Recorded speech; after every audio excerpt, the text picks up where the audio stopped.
Okay, good evening, everyone. I'd like to call to order this planning committee meeting of the Council of the Town of Saugeen Shores. Welcome all members, who are with us in the room here today and joining us online. And good evening to all members of the public who are joining us via the live stream this evening. We're glad that you're with us. The second item on the agenda is the land acknowledgement. We'll turn it over to the Deputy Mayor to read that. Thank you, Mr. Mayor. We acknowledge that we are meeting on the traditional lands and treaty territory of the Saugeen Ojibwe Nation, which consists of the Chippewas of Saugeen and the Chippewas of Nawash unceded First Nation. We understand this land holds immense significance to the people of Saugeen Ojibwe Nation. We appreciate those who live and work alongside us today and who continue the traditions of their ancestors as stewards of the land we are privileged to inhabit. We thank them for the contributions they have made in both caring for the land and in shaping this community. We commit to truth and reconciliation, to acknowledging the truth about what happened to Indigenous peoples because of colonization, and to reconciliation, which begins with each and every one of us. As a moment of personal reflection, I will just comment about my experiences as a GC Houston student and graduate, sharing classes and experiences over quite a few years with many members of the community who came from Saugeen First Nation was definitely a learning experience beyond just what one might have expected from kindergarten through to grade 8. I also want to comment that this council, along with others, will participate in an education session soon with members of the Saugeen Ojibwe Nation, and that will be, I think, very enlightening and also very informative. I'd also like to acknowledge the residents, past and present, who live here and contribute to community life here, who have Métis ancestry. As a local government and public organization, we are dedicated to learning about Indigenous culture, to fostering a better relationship with First Nations and their people, and we commit ourselves to actions that move us forward on a path to healing along with the Saugeen Ojibwe Nation. Thank you. So now we have no additions, deletions, or amendments to the agenda. So I'll ask if there are any disclosures of pecuniary interest that anyone has at this time. Seeing none, I do have one. I have a pecuniary interest with item 7.2.4, Miramichi Shores. I'm a shareholder in a company that owns land abutting the proposed development. When that item comes up, I'll turn the chair over to the Deputy Mayor.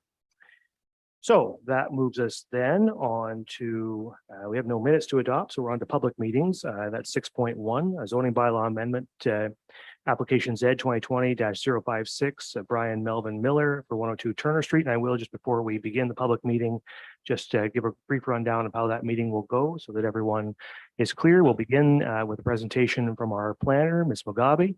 Then we will open the public meeting and we'll hear from the applicant or their representative, following which we will hear from any members of the public who wish to speak to the application, either in favor of it or against it, or with concerns about the application. And then finally, we will hear from members of council with questions or comments. I'll remind everyone who's watching and all committee members that we will not be making a decision on this file this evening. The purpose of the public meeting is to hear public input, and so we will do that. The planner will take that information away and come back to council at a future date with a recommendation. So with that, I'll turn it over to our planner, Ms. Mugabe. You're on mute there, Barbara.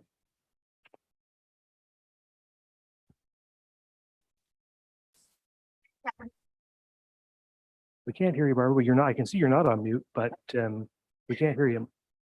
Okay. Okay. Good evening, Mayor Shabana. Yeah, good evening. We hear you now. Thank you. Okay, thank you very much. It'll just take a second to load up the presentation. I'll share my screen.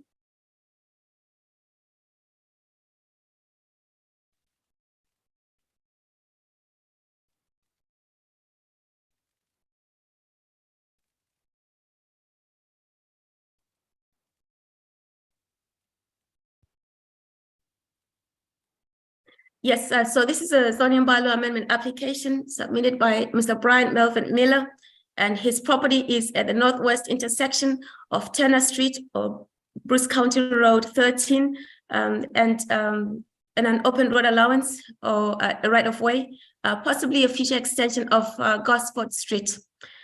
So the site is vacant. So immediate surrounding lands are actually a significant woodland. There's some residential developments along Gosford Street on the south side.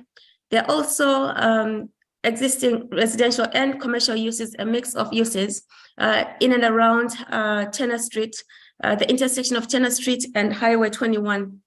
The Saugeen River is further to the south, south of the highway. This is a photo of the site. The site has been cleared of trees in preparation of development. Mr. Miller is proposing to construct a single detached dwelling with an attached garage. The current zoning on the site is planned development. That zone does not permit new residential uses. There is a requirement in the zoning bylaw to provide a 30-meter setback from the center line of a county road.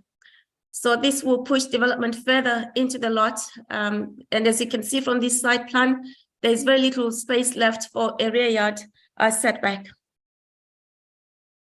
The purpose of this zoning application is to change the zone from planned development to residential first density special. Relief is requested to permit a reduced setback of 28 meters from the center line of County Road 13. The minimum requirement is 30 meters. The County Transportation Department has expressed no objection to this reduced setback. The purpose of the setback is, should the county need lands for road widening in the future, there will be no obstructions or hindrances due to development. I note the speed limit in this zone is 50 kilometers per hour. After establishment of a residential use, and in the event that there's road widening down the road, development will still be placed a safe distance away from the county road activities. Relief is requested to reduce the rear yard setback from 7.5 meters to 2 meters. As I've already explained, there's not much space left to provide a rear yard setback after you've provided the required setback from the center line of the county road.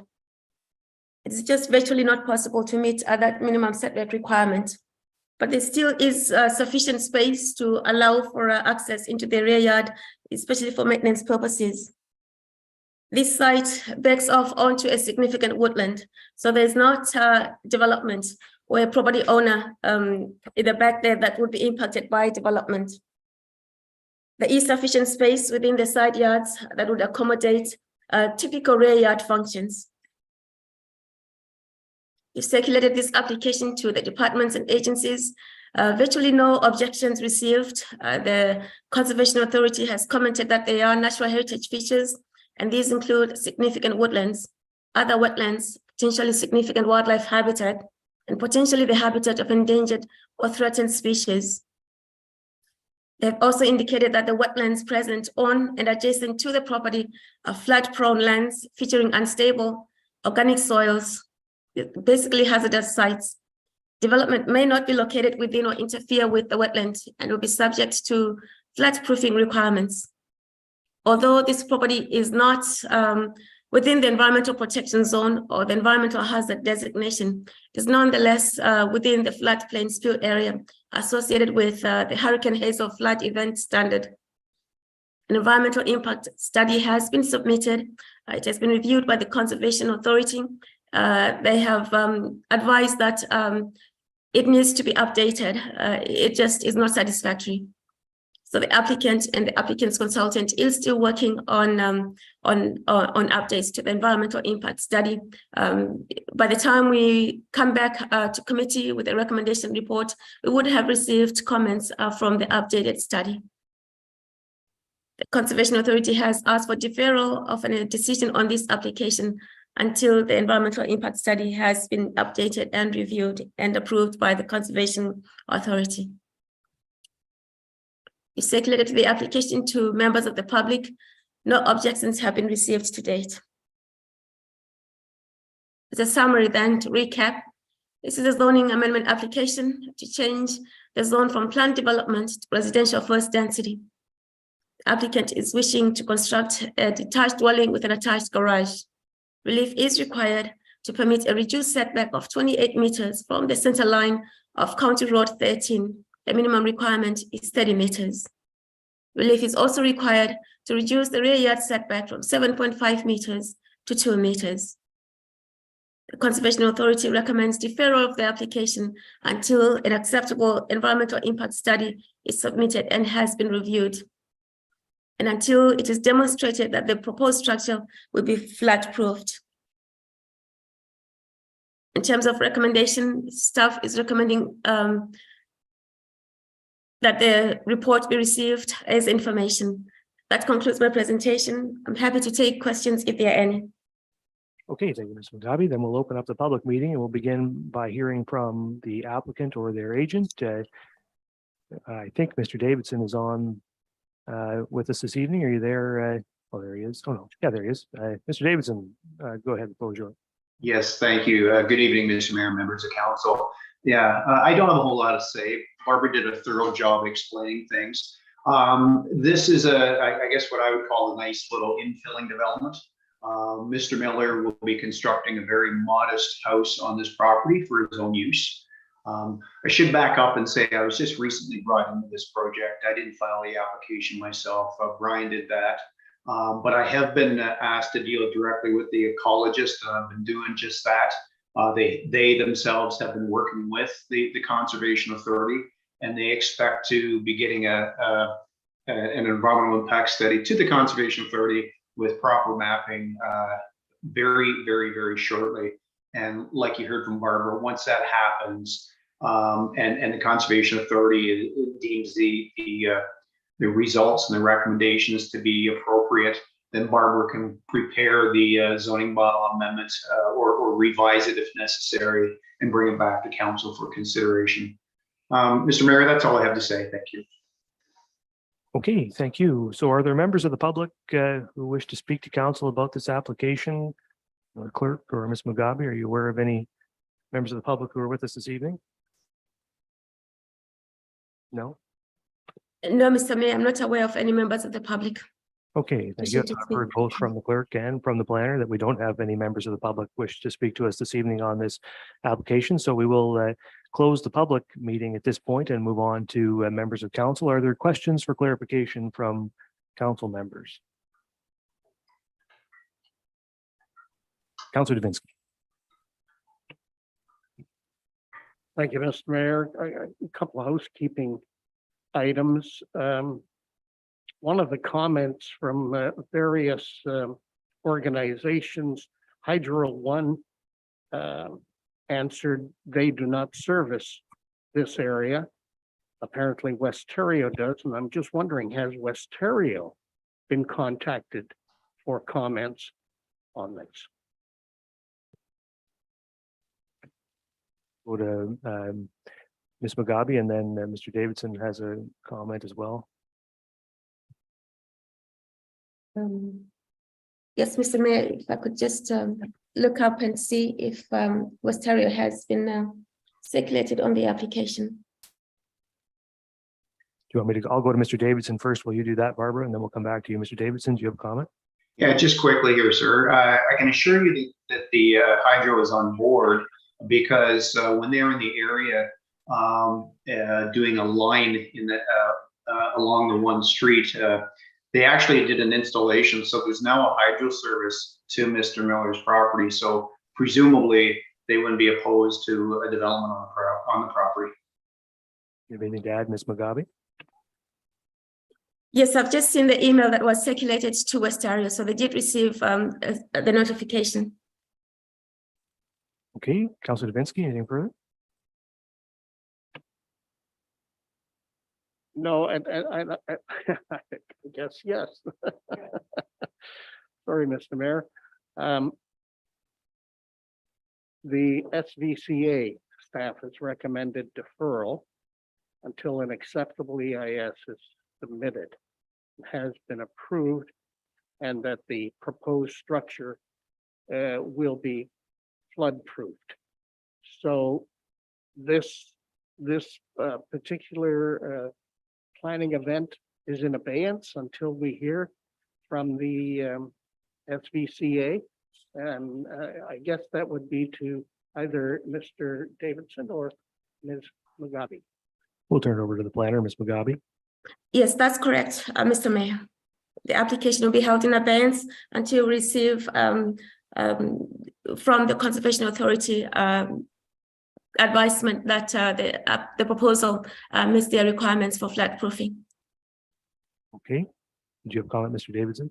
Yeah, I can say the Conservation Authority has spent a bit of time looking at this, and it does look like there's not going to be a problem at the end of the day. I myself met on site with the Conservation Authority's rep, as did Mr. Miller, and about 3 or 4 weeks ago, just remembered it was probably the most rain we had received in 1 hour, and I was there for the whole time. And it seemed like, yeah, there was going to be a workable solution. They just wanted to see, I think, a better map prepared by the ecologist, and myself. I gave that very direction to the ecologist a couple of weeks ago, and again this morning. So I think we'll be seeing something shortly from them that makes the Conservation Authority happy. Okay, Councilor Davinsky. Thank you. The only other issue, not an issue, but the only other thing I wanted to know about is if it's being deferred and will ultimately come back to council, why is there a draft bylaw in our package tonight? So just to be clear, we're in the public meeting tonight. There would always be a draft of the bylaw presented to us at that stage that would be there for our information. But there were, this was always intended to be a public meeting, so, and not a decision point. So so we're not making a decision tonight. A decision will be made at some point down the road once this EIS is complete and the SPCA has signed off on it, and once whatever other work the planner has to do on the file is complete, it will come back to us in the normal process, and we'll have a chance to make a decision on it at that point. And at that point, all of the information we need will be in hand. Okay, thank you very much. That explains everything I had. The Deputy Mayor. Thank you, Mr. Mayor. It's a question for the planner. The SVCA comments describe this property as being within the adjacent lands category associated with the significant woodland that's right behind that. Town policy says that no development can occur, or site alteration as well can occur on these kinds of lands prior to a change of some kind. Of course, this application is the application for change. I'd like to know, the lot has been cleared. I'm not too sure when that happened, but I'd like to know, is there any provision to put something in here that encourages some level of tree planting that brings back some of that kind of vegetation to areas that are not going to be constructed upon, and in particular along the edges of the property that abut the significant woodland, to provide some sort of a buffer that basically discourages creep into the woodland from this property, as there's nothing back there, and nothing would prohibit that kind of thing. So is that a possibility to include some sort of tree replanting to reflect what we try and encourage in areas adjacent to significant woodlands? Thank you. Why don't we put that one to Mr. Davidson? Yes.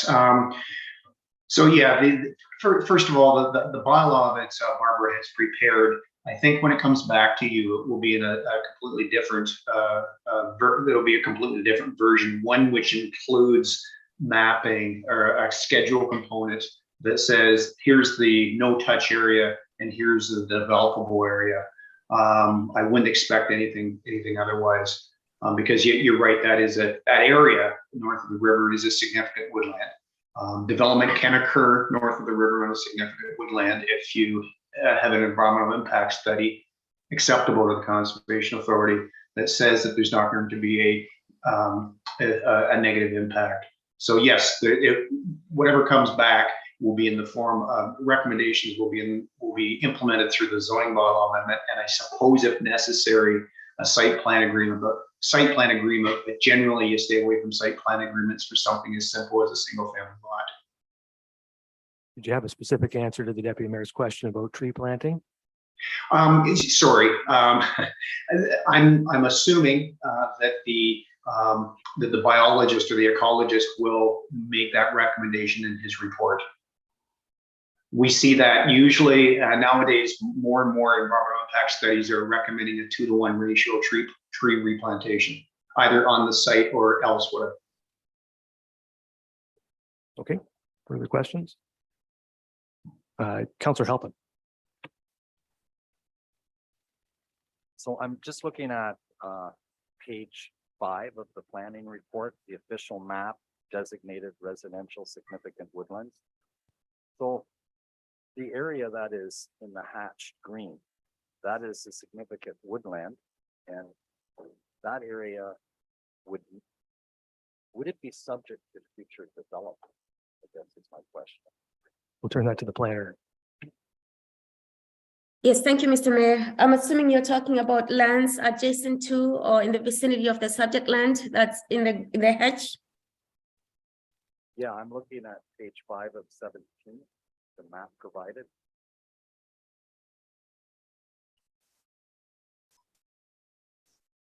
Would work, but that map. That works?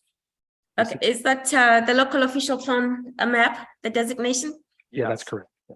Yes, so it does show that area being a significant woodland. So and it's actually a significant woodland, 4 hectares or greater.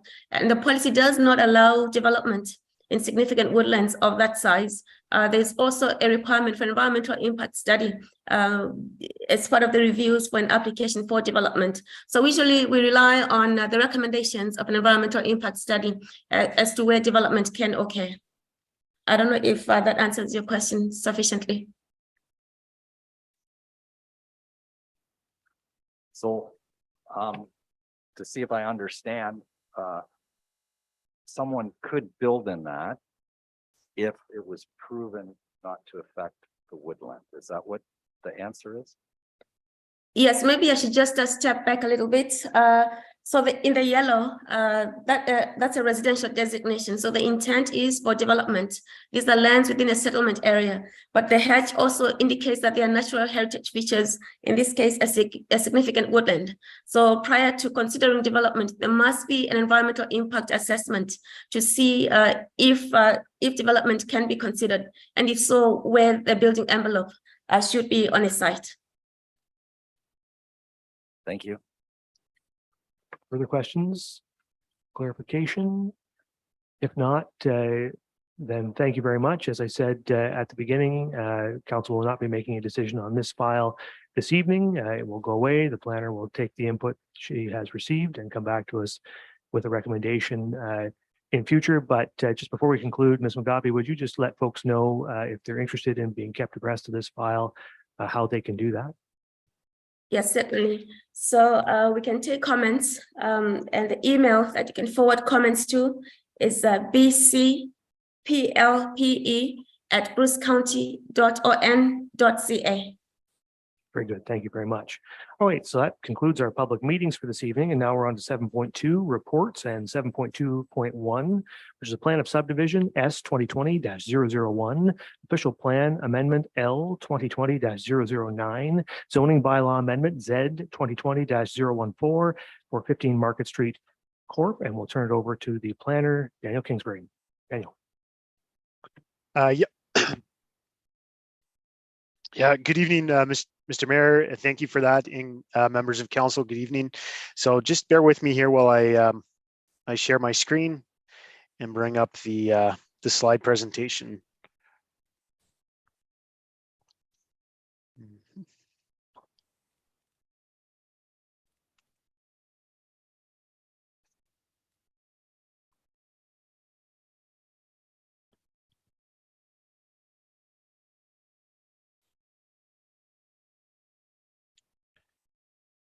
Good. Okay.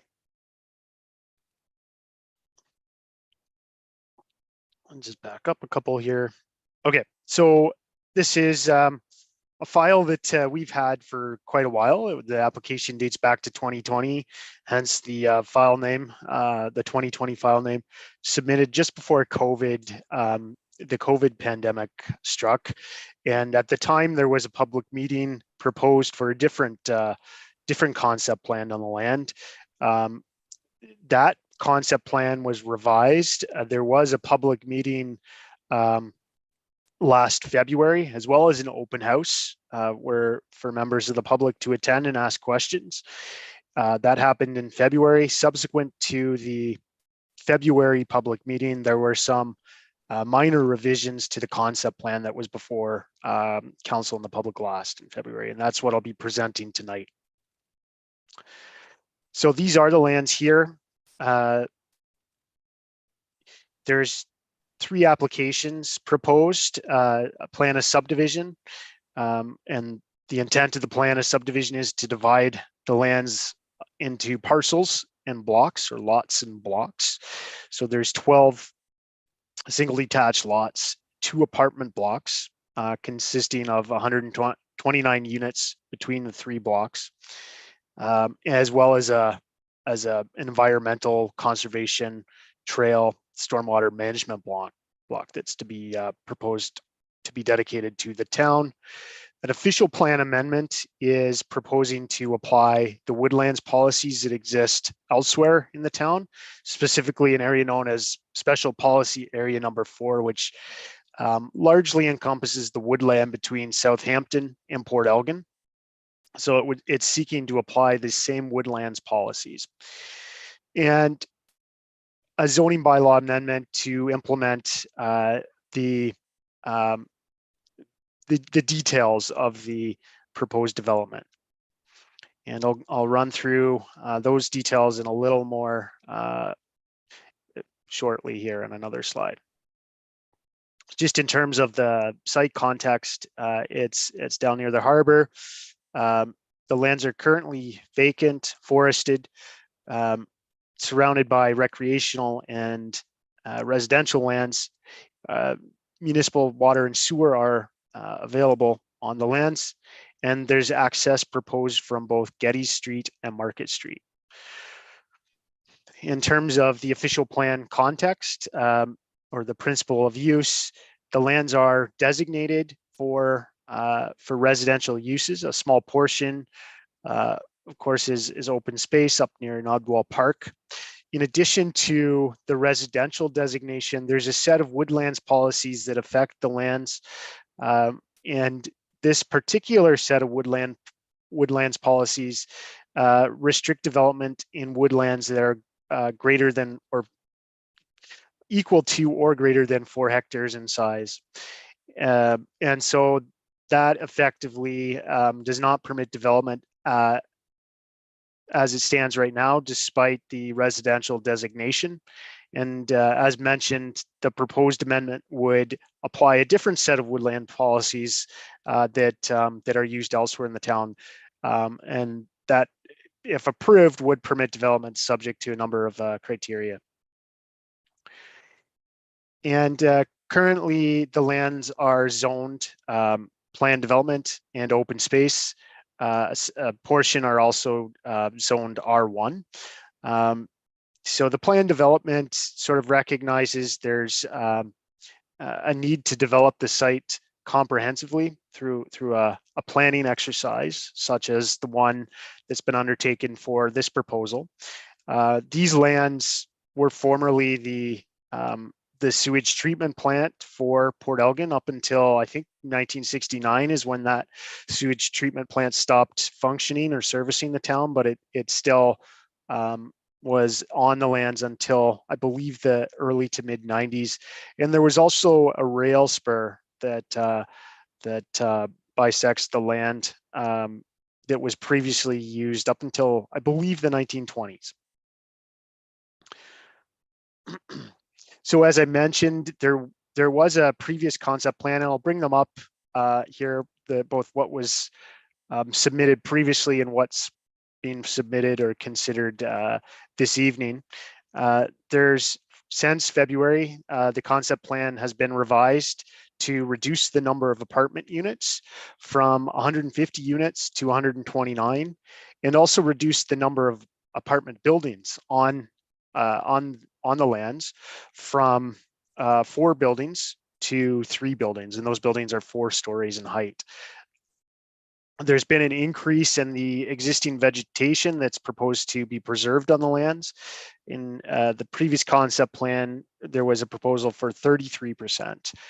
That has been increased to 46%. There's also been an increase in that block of land that's to be dedicated to the town if this is approved for conservation and trail stormwater management purposes. And completion of a couple additional technical studies to speak to some of the concerns that were identified by council and the public at the last meeting, specifically a traffic brief and hydrogeological review. So here we see the difference or the original, the plan that went forward in February to the public meeting. Not sure if my cursor is visible, but that block 15, the northerly apartment block, had 3 buildings on it, and one of those buildings has been removed. So I'm going to just advance my screen here, and you can see the current proposal. So 2 buildings in block 15, 12 single detached homes, and an apartment in block 14. That red hatched area is an area that's proposed to be zoned environmental protection. I think I have the zoning schedule here in the next slide. And specifically, I'll note number of concerns obviously were raised through the public process regarding environmental impacts, natural heritage impacts, and loss of trees, concerns over loss of trees.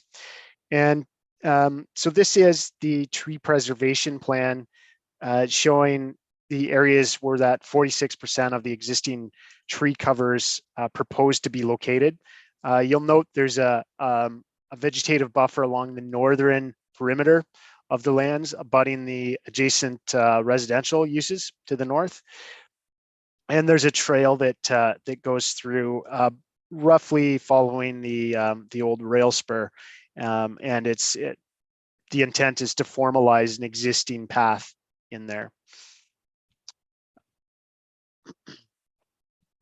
In terms of attainable and affordable housing, that was also a set of comments and concerns raised at the last meeting. Whoop, back up there one. So the town, through their conditions, town staff have requested a requirement to construct at least 2 secondary suites or additional residential units in the 2 of the 12 single detached dwellings. There's also a requirement through an agreement, the subdivision agreement, to establish an appropriate mix or an agreed upon mix of 1, 2, and 3 bedroom residential units. And so that would be an agreement between the proponent and the town. At this point, that mix is unknown, but there is, of course, an ability for the town to continue that discussion further. And likewise, there's a requirement for that agreement to contain details about affordable home ownership and rental options. So I'm going to bring it back to the proposed schedule. So there's been a slight modification to the zoning bylaw. I should note each of the R4 zones contain a special provision that's not indicated on this slide, but in the proposed zoning bylaw that's part of the agenda, the lands or the apartment block down here is proposed to be zoned R4 27 or R4 special, and that 27 special provision would limit the proposed uses to strictly apartment uses and childcare, which is required by law in all zones, residential zones. So that the host of other permitted uses, including towns, would not be permitted on this specific R4 block. Likewise, the R4 26 block up here has the same provision plus reduced frontage, 13.48 meters, I believe. And then that conservation block is proposed to be open space, and here is the EP zone, which provides for a 15-meter buffer around the seeps that exist at the top of the embankment there. And then the R2 lands are for single detached uses. The lot size is more consistent with the R2. So I'm kind of just go over this briefly here. The town did request 44 conditions of draft approval. Likewise, the SVCA requested a number of conditions as well related to natural heritage and natural hazard impacts. Saugeen Ojibwe Nation did receive and review the application and requested a condition related to groundwater mitigation measures that would be decided upon before final approval and through detailed design. And finally, the Blue Water District School Board requested certain conditions that would be indicated in the offers of sale related to not guaranteeing particular schools to affected pupils. We did receive quite a number of comments. I've done my best to compile the comments we had on file, plus additional comments that were received up to this evening, I believe. So those were forwarded to council at the start of the meeting. Was the last set of comments that came in. And not to minimize all the comments that were received, but they were sort of categorized, I guess, into broad groupings: concerns over woodland lost, traffic and safety concerns, wildlife habitat, character and compatibility, stormwater, location, affordability, trail linkages, and climate change. I will note that, as I mentioned, that traffic was a fairly significant concern that we heard at the public meeting. And so a traffic brief was undertaken subsequent to that to confirm that the proposal was aligned with the town's transportation master plan. And so I guess the conclusion of that traffic brief was the TMP, or Transportation Master Plan, used a lot higher density for this proposed subdivision, and concluded even at that higher density that the local road network is safe and effective for quite a substantially higher number of trips generated than is proposed with this site. So it is aligned and less impactful than the Transportation Master Plan had envisioned those lands to be developed. I will also note, planning in general is often, have to balance sort of competing and seemingly conflicting policy objectives related to natural heritage and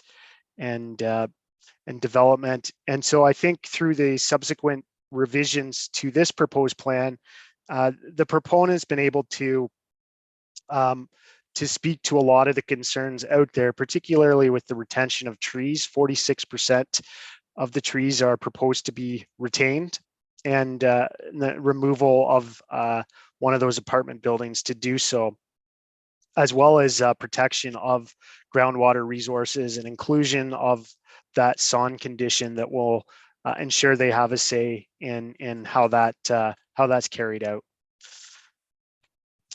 So with that, the recommendation is that the town provide direction to the Bruce County Approval Authority that the draft plan be approved in accordance with the draft plan conditions that were attached to the agenda. Similarly, the local official plan is subject to county council approval. And finally, the zoning bylaw amendment is subject to town approval. And if approved, it would come into effect only and if the official plan amendment comes into effect. So with that, I'll conclude my presentation, and I'm happy to take any questions if there's any. Okay, thank you, Daniel. There is a recommendation. I'll read it, then we can take questions or comments. It's recommended that committee recommend that council provide direction to the County of Bruce Approval Authority that the proposed draft plan of subdivision S 2020-001 be approved in accordance with the draft plan and conditions of draft plan approval attached, that official plan amendment L 2020-009 be approved and the necessary bylaw be forwarded to council for consideration of adoption in the County of Bruce for approval, and that committee approves zoning bylaw amendment Z 2020-014 as attached, and that the necessary bylaw be forwarded to council for adoption. Questions or comments from members? We'll start with the Vice Deputy Mayor, then come to Councilor Mayette. Yeah, thank you, Mr. Mayor, and thank you, Daniel, for your presentation. I had some comments to make, but I'll save those for later, Mr. Mayor. I have 3 questions. Daniel, the stage 2 archaeological study that was carried out after the February 10th meeting, there was a call for that, and my question is, with the significance of Nodwell Park above the hill, the history of the village being up there and so forth, why was there not a stage 3, stage 4 required? That's my first question. Thank you for the question, and through you, Mr. Mayor. So the number of stages in an archaeological assessment is more or less dictated by provincial guidelines that professional archaeologists are obliged to follow. And so typically what will happen is the number of stages is based on the recommendation of the previous stage. So you start with a stage 1 assessment, which for all intents and purposes is a desktop review, and typically that will confirm the need for a stage 2, which happened, and I think that is because of the proximity to the site. And the stage 2 assessment involves field work. So there's actually a field study that's undertaken, and based on the results of the field study, it will recommend whether or not a stage 3 is warranted. So in this case, there were no significant artifacts found. I think there was a note there was some artifacts from the 1960s, but it did not recommend a stage 3 in accordance with those provincial guidelines. I sort of alluded to or mentioned in the presentation, this site is fairly heavily impacted from previous development, specifically the sewage treatment plant and that rail spur that was on the line. So that may, of course, have some impact on the archaeological potential of the lands. But in short, there was no stage 3 recommended by the professional archaeologist in this case, in accordance with those provincial guidelines. Thank you, Daniel. Second question I have was just in terms of sand points. Daniel, I had a fair number of questions from people above the hill talk about sand points, the risk of running dry. Maybe it's the developer question. Maybe you could answer, Jay, but is that a concern? Should it be a concern with the amount of work going on down below the hill, potentially, that sand points may be impacted above the hill?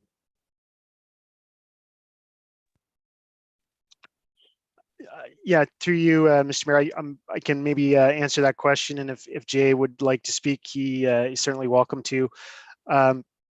So they did do a hydrogeological study after the report, the public meeting. The hydroge study did indicate that there's sort of temporary dewatering that may have to occur on the lands to facilitate development. But in general, after that temporary dewatering, there should be no impact to the groundwater resources in that area and groundwater levels. They'll function in large part like they do now. Thanks, Daniel. The last question I have, Mr. Mayor, for now anyways. Daniel, there was some discussion about seeps along the glacier bluff not being fully recorded by the SPCA. Now, I think I saw a piece of correspondence floating around about this today. Are there more than 4 seeps along the glacier bluffs? And is this SPCA continuing their research and reporting, or have they fully completed their work and have the proponents fulfilled all requirements of the SPCA? There's some concern, obviously, with the residents below about these seeps. And could you comment on that? Certainly, and through you, Mr. Mayor, yes. So there was field verification of the seeps by GM Blue Plan, the same consulting firm that undertook the hydrogeological study. They field verified and GPS the seeps, and the zoning map is largely based on that field verification and includes a 15-meter buffer around the seeps, that line of seeps. at the top of the bluff there. And the SVCA has reviewed the zoning map. They're in agreement with the location of the EP zone and the seeps in general.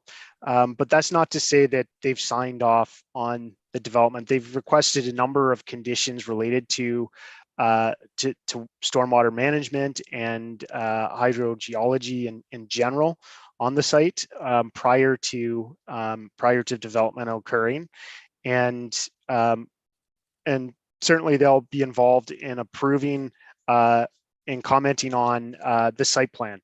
And that's typically when detailed engineering is undertaken in terms of water flows and so forth. So that's all that to say that the SVCA will be involved in the subsequent detailed design phase as it relates to water flows on the land. Okay, thank you, Mr. Mayor. Council Mayette. Thank you, Mr. Mayor, and through you. My question was asked by Vice Deputy Mayor Myatt about the sand points and the water table up above. And my first concern was the fact that it wasn't listed in the list of major main concern, and it was a main concern that was raised at the last meeting. It was, and whether it's been categorized under storm management, which is clearly not a storm management problem. Now, you've said that the hydrogeological study has indicated that it likely won't have an effect on sand points, and they don't believe that after the dewatering and construction activities that the sand point and the water table will be reduced.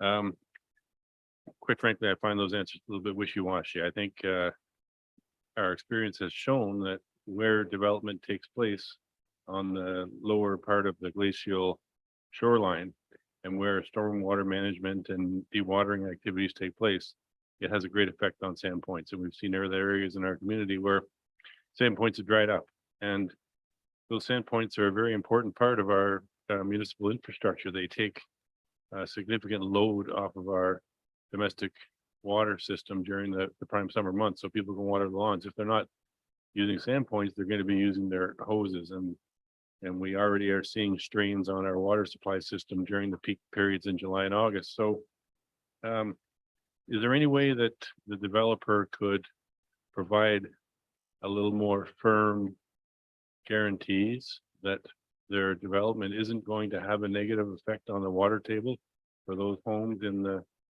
Falconer and Parkwood and associated streets along there? Then just we hope and we believe and we think that the water table isn't going to get changed, because history will tell us that it does. And I'm having a hard time accepting this development based on hopes and dreams and desires, and I think a little more firm guarantees. Or you say to those people, if it does take your water supply away and your sand point dries up, then you'll be compensated for that, because it's something that it's an important part of our infrastructure. It's important to those people to have those sand points. So I would like to see some sort of guarantee, either financial or otherwise. Daniel. Yeah, thank you. And through you, Mr. Mayor, perhaps I maybe didn't do a great job paraphrasing, but I was more or less conveying the results of or conclusions of the hydrogeological study. Of course, I'm not a professional engineer. The report was undertaken and signed by a professional engineer, and so those conclusions are his. And so, in noting that, the conclusion suggests that there'll be no negative impacts on the water table as a result of the development.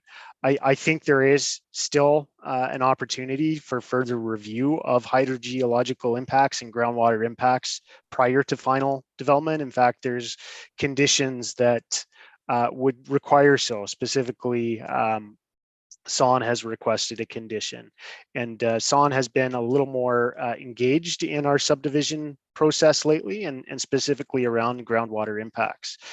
So this is a concern to them, as well as we also have the SVCA and town staff reviewing impacts. So there's a number of details that typically come forward through detailed design. At this stage in the process, a lot of those details and assurances aren't there, but prior to final approval, there are conditions that would require us to have those assurances before development proceeds. All right, that just as a follow-up, Mr. Mayor, if I could. Then maybe I should rephrase my question as to what recourse would those homeowners have up above if 2, 3, 5 years from now, their sandpoints are no good anymore and they've got hundreds or thousands of dollars invested in sandpoint equipment that isn't good for anything anymore? What's the recourse? Because as you said, there's engineers that are going to do studies and there's people who are looking at it closely and there's those that are Saugeen Valley is watching the situation closely, but where the rubber hits the road is when the water dries up a few years from now. What kind of recourse to those? What would they be able to do? Would they be able to sue the corporation down below? Yeah, through you, Mr. Mayor. I mean, I'm very hypothetical. I suppose there's potential avenues through civil courts and so on that could be pursued. But I think what's important to stress here is we try to avoid that sort of situation where there are undue impacts to neighboring lands and groundwater resources. And so the real critical part here is those conditions of draft approval. And so that would prevent development from occurring if the professionals who are trained in these areas are not comfortable with the results of the technical studies in support of the application. Okay, further comments, the deputy mayor. Thank you, Mr. Mayor. I have 3 questions for now and hope if I don't hear the questions from other members that I get a chance to ask again. When I look at the mapping that you've drawn, is the assumption that block 13 would be transferred to the town? Is that the assumption? Yes, that's the assumption. Yeah. Okay, then as I look at the mapping, I'm concerned about the chunk that's behind the properties that face onto Getty Street. It's just kind of sitting there all by itself. So how would the public have appropriate access to that land? Is it being taken into consideration that the public may very well use the driveway, which is intended for apartment buildings? It seems like it's just sitting there by itself.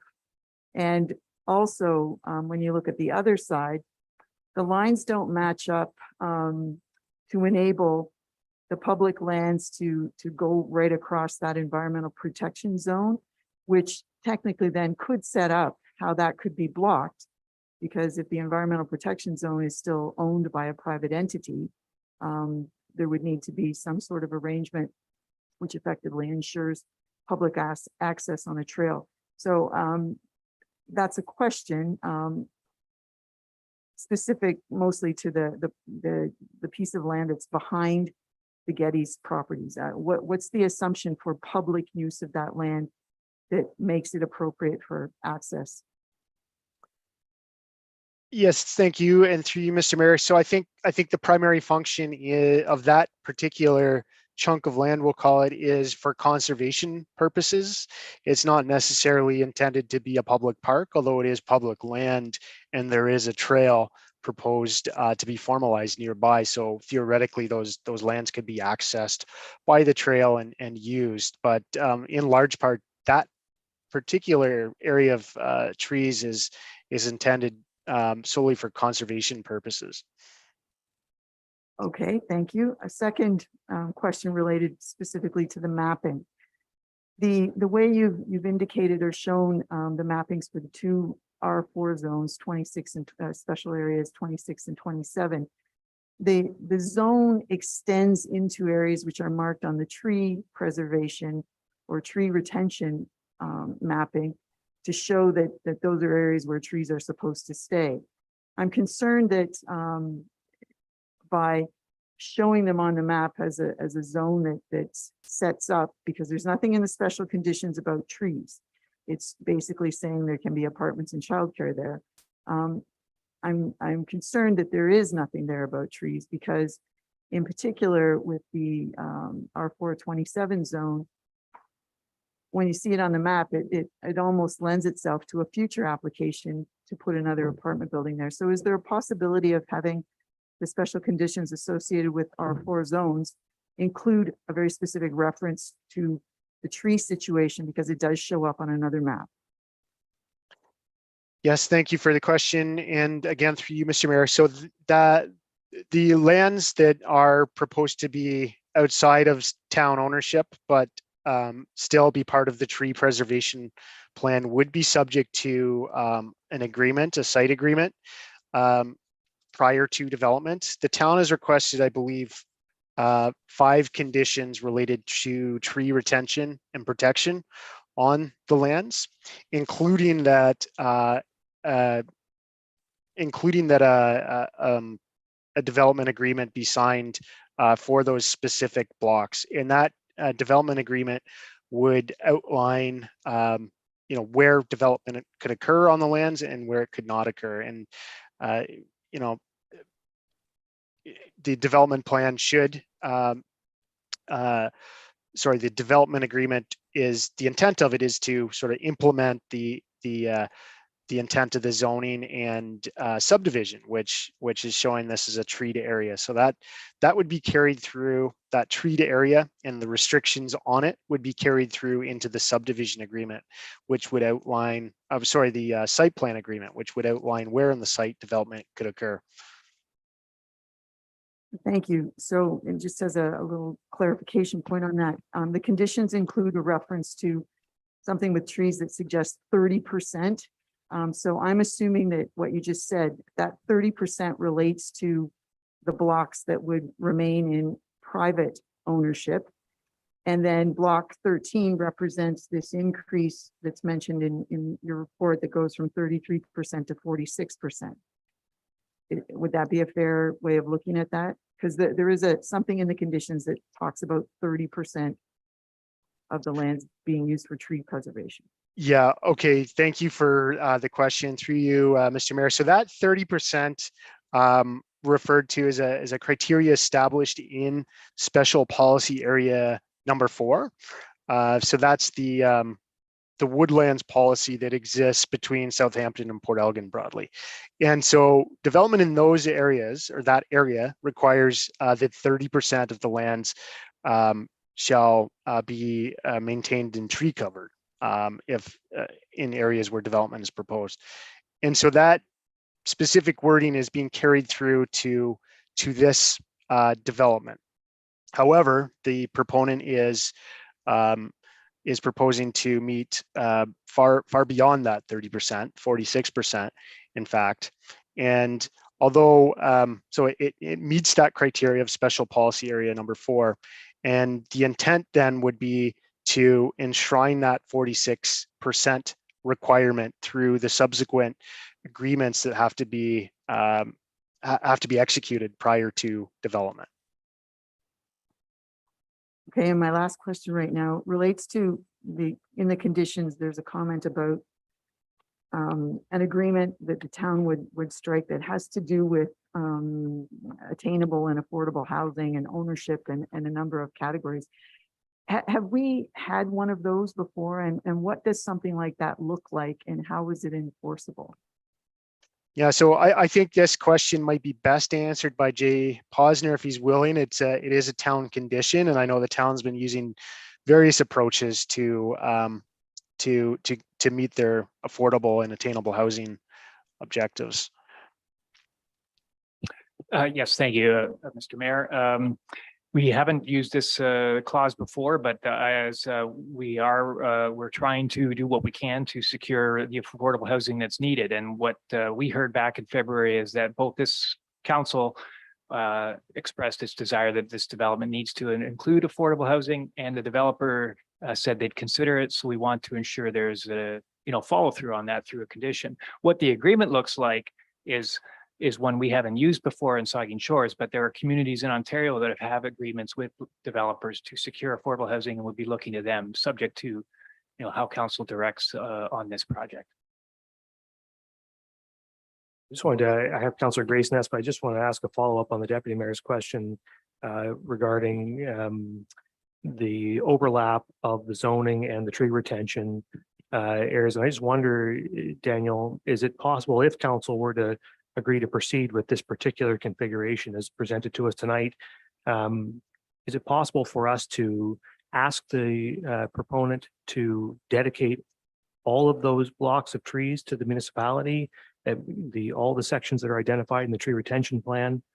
Because the best way to preserve them would be for them all to become public rather than to, because I think the deputy mayor is quite right, to have them zoned R4 and remain in private hands only opens the door to future development of them. So, I mean, is that a condition we can apply or a request that we can make? Really, I'd rather it be a requirement than a request that all of those blocks and all of the trees identified there for retention eventually become the property of the municipality. Yeah, it's certainly possible to request that transfer of ownership. The caution I would have in sort of applying a specific zone or an EP zone or open space zone, for example, onto those proposed tree areas are those blocks have not been designed in any detailed manner at this point. There's a conceptual apartment building on one and two on the other. But that, as the detailed engineering unfolds, that very well may change, and it may change the location of the treed areas within those blocks that are to be retained. So I think it's important to sort of have a broad requirement for tree retention. In this case, we have a 46% requirement, but it's without knowing the impact to the proponent, I'd be hesitant to sort of take away that flexibility that leaving those outside of an open space zone or in private ownership at this point may afford the proponent in designing those apartment blocks. So what you're saying is that the tree retention plan that we're seeing there may not be accurate. It's a conceptual tree retention plan. So like most level of detail at this stage in the planning process, it's pretty broad strokes.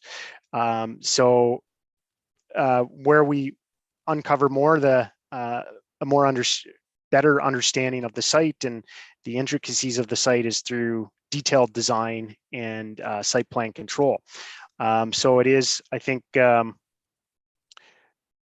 important to allow that flexibility, but also recognize that, yes, this is a conceptual tree protection plan.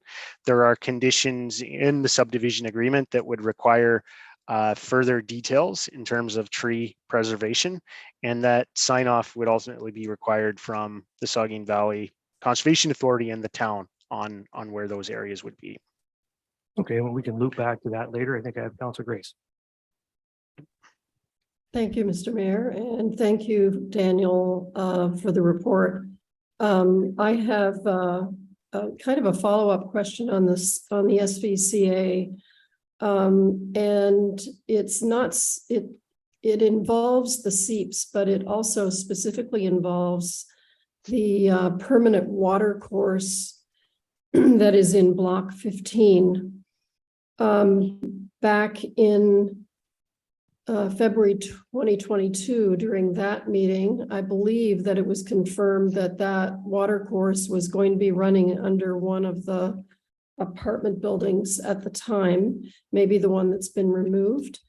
But the SVCA persistently expressed its concern about the proposal to realign and close in the water course in that block, expressing that they thought there was the potential, if it was realigned and closed in, that the intake catch basin might become plugged and overflow.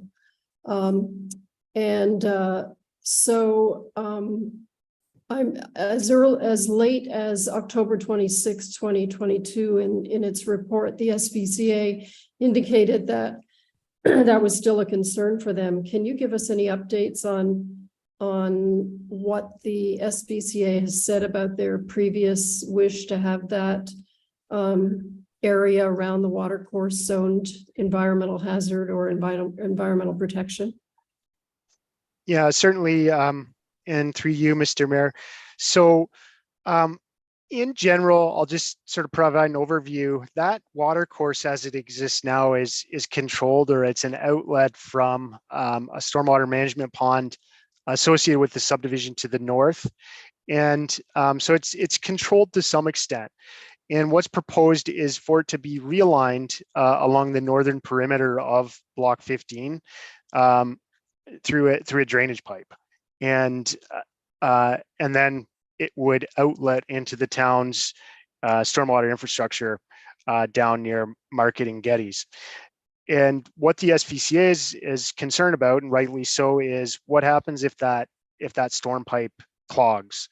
And so there's a redundancy system that's proposed through an overland route. It will likely be a swale of some sorts, but that location is not yet known, the location of the swale. And again, at this point, the detailed concept plan for Block 15 is unknown. So what's being put forward now is approval of the use, and with an understanding that more details are required prior to development. And so the SPCA, I think, has recognized through subsequent emails to their letter on October 26th that there are particular challenges in zoning an overland route that is not yet known. And so they're agreeable, and I think they have requested an additional comment to their October 26th letter that would allow them the ability to review to their satisfaction the location of the overland route and the details around that particular overland route, including development setbacks from it. So there's no, to be clear, there's no development proposed on top of the watercourse. That overland route would avoid the development footprint of the apartment buildings. Okay. Two more questions, if I can, just brief questions. The first one is about the statement about, the 1, 2, and 3 bedroom mix requirement. I just want to confirm that this would apply to both rental and condo units. Yeah, through you, Mr. Mayor, and Jay Posner can feel free to jump in. This is, of course, a town condition, but that would require that mix requirement would be applicable to both to all tenure types, rental and condo units on the proposed lands.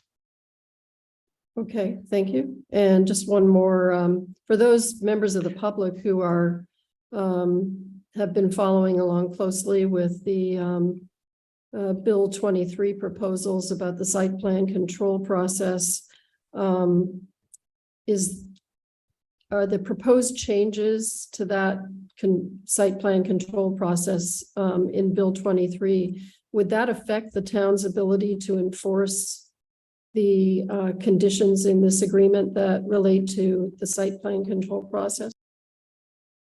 Yeah, so from my understanding, and through you, Mr. Mayor, my understanding of Bill 23 is that sort of rolling back of site plan applicability under the Planning Act applies to developments of 10 units or less. And of course, this is far greater than 10 units. And it also, site plan control can still be used for areas or issues of human health and safety as well. Thank you, Mr. Mayor, and thank you, Daniel. Okay, Councillor Halpin and then Councillor Stack.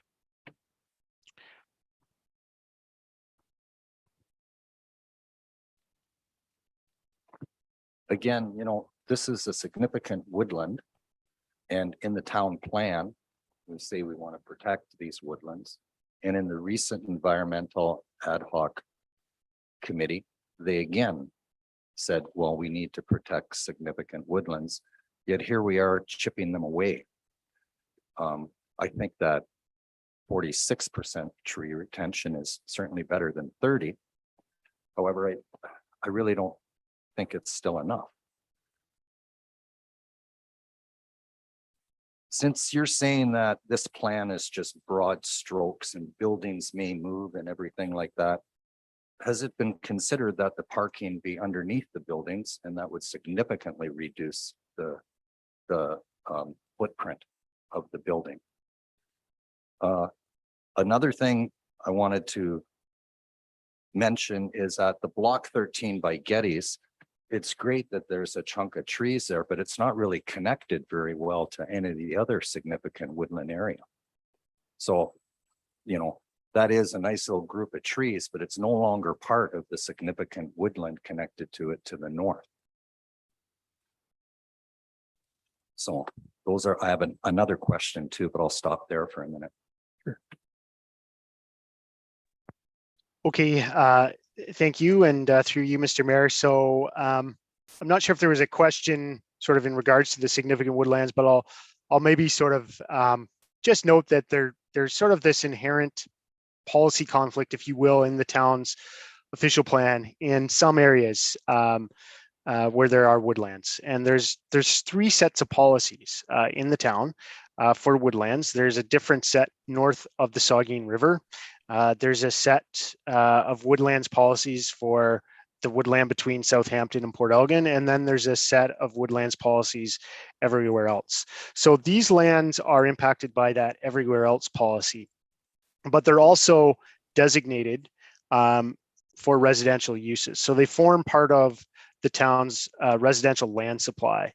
And so what the proponent is requesting is that development be able to occur in accordance with the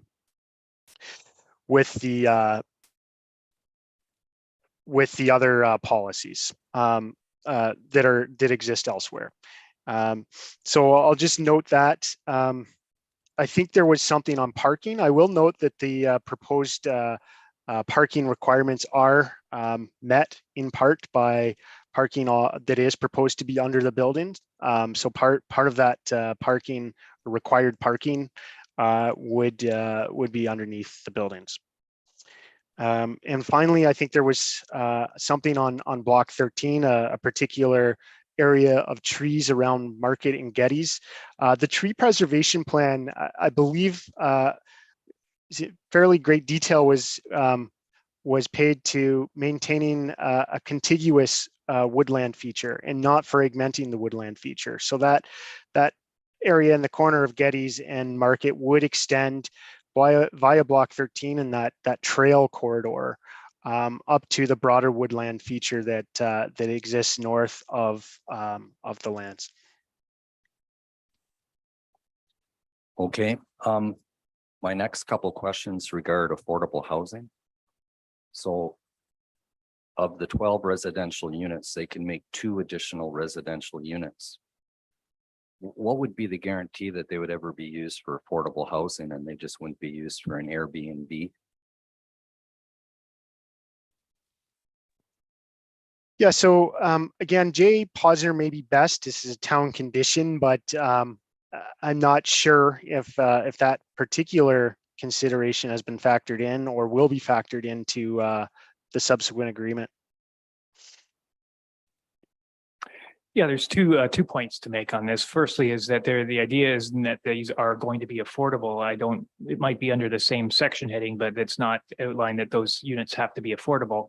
The second issue is that we've started to try to diversify the housing stock, particularly the rental housing stock, by including a condition like this in other recent subdivisions. And so what we've been able to learn from this is that if developers want to build, they better be willing to make accommodations for being able to provide opportunities for landowners to rent them out. We don't impose the condition that they are rented out, but it's much easier to build them in at this stage of the process than try to retrofit them in existing buildings. So that's why the condition appears. So again, I'm new also. Is there any guarantee, any amount of affordable housing from this project that we could say, yeah, we could take this to the bank? We're going to add this many affordable units to Saugeen Shores. Is there any guarantee of that, or is there any way to guarantee that? Through you, Mayor, sorry. No, it's a good question as well. Condition 42 in the document is where we want to put forward our ability to negotiate with the developer to get a affordable rental or affordable ownership housing options. Both parties have to agree, so there's no specific number to put there. But I should note that if the developer wants the town to agree, the town they have to be willing to provide something that makes sense for the town. So. Okay. Counselor Stack. Thank you. So a couple of quick questions. And again, I'm new as well. So just on the affordable housing, just to piggyback off of those questions. So I think, and this is more of a general comment about these conditions, a couple of things generally. There's a lot of a lack of clarity here. So I understand the general principles, but I'm a little uncomfortable saying, yes, I agree to this when there's a lack of detail that I think if you were entering into a contract individually, you'd have a bit of trouble agreeing to on a first principles basis. So, you know, a lot of agreements to agree. The question I had around the attainable housing reserve. So when I read sections 40 to 42 on the conditions, it's unclear to me whether the option is just simply if you don't want to provide the additional units and if you don't want to agree to attainable housing, you can simply provide some sort of cash contribution to the town's attainable housing reserve. It would be useful to know what we quantify as an appropriate contribution. At this point, there's a lot of lack of clarity there. So maybe my first question is, do we have any sort of concept around what that contribution would be if we're going to say, because clearly there's an objective here to suggest that affordable housing is a key component of development, but it lacks some of the detail that I would feel would be necessary to actually make that claim to the public. Okay, I guess from whose perspective here, I guess the idea is that we don't have a set negotiated amount. The idea is that we have to be willing to accept it. Right, but I guess my comment here, and again, this may be ordinary course. I'm again new to this, but when I look through it, there's just a lack of clarity around what are the types of conditions we're going to require. So these are very general conditions, and so to go into the next process, perhaps this is too soon, and that's totally fair. I'm just learning as I go. I would love to see, or at least have a discussion about what are the expectations. And I think that goes through, through a couple of the comments that are provided in the conditions. The other comment I would have maybe more generally is it's not clear to me when we're saying these are going to be obligations or just agreements to agree. There's a mixed use of language here that I would like to see clarified, whether it's in this revision or the next one. Definitely some concerns there around what we're saying is going to be a mandatory obligation as part of this development and what are just nice to have. I think there's a bit of a lack of clarity there that I think the public would appreciate understanding with a bit more detail. So maybe I'll just pause there and see, is there an opportunity to further refine these conditions? Yes, I think the short answer is yes, there's opportunity. Through council, you can provide your advice to the county who ultimately makes the approval on this matter. Okay, and then my final comment, and it goes back to the point around the trees. So in the draft bylaw, we state specifically the 30% tree retention, but then again, we've been talking about vegetation on 33 to 46%. We're making more general comments around 46%, I believe, in these conditions. So just for my edification, are we saying that we're going to obligate the development in the tree retention plan to be 46%? And if so, should that not be reflected in the draft bylaw? I don't know who that question is to. Put it to Jay, or to Daniel, maybe. Sorry, we could. Sure. Dan's been answering this one quite consistently. Yep, Daniel. Yeah, so thank you, and through you, Mr. Mayor. So there's certainly an ability to require that 46 or to enshrine that 46% into the zoning bylaw, for instance. However, it'd be somewhat difficult just mechanically because of the number of zones.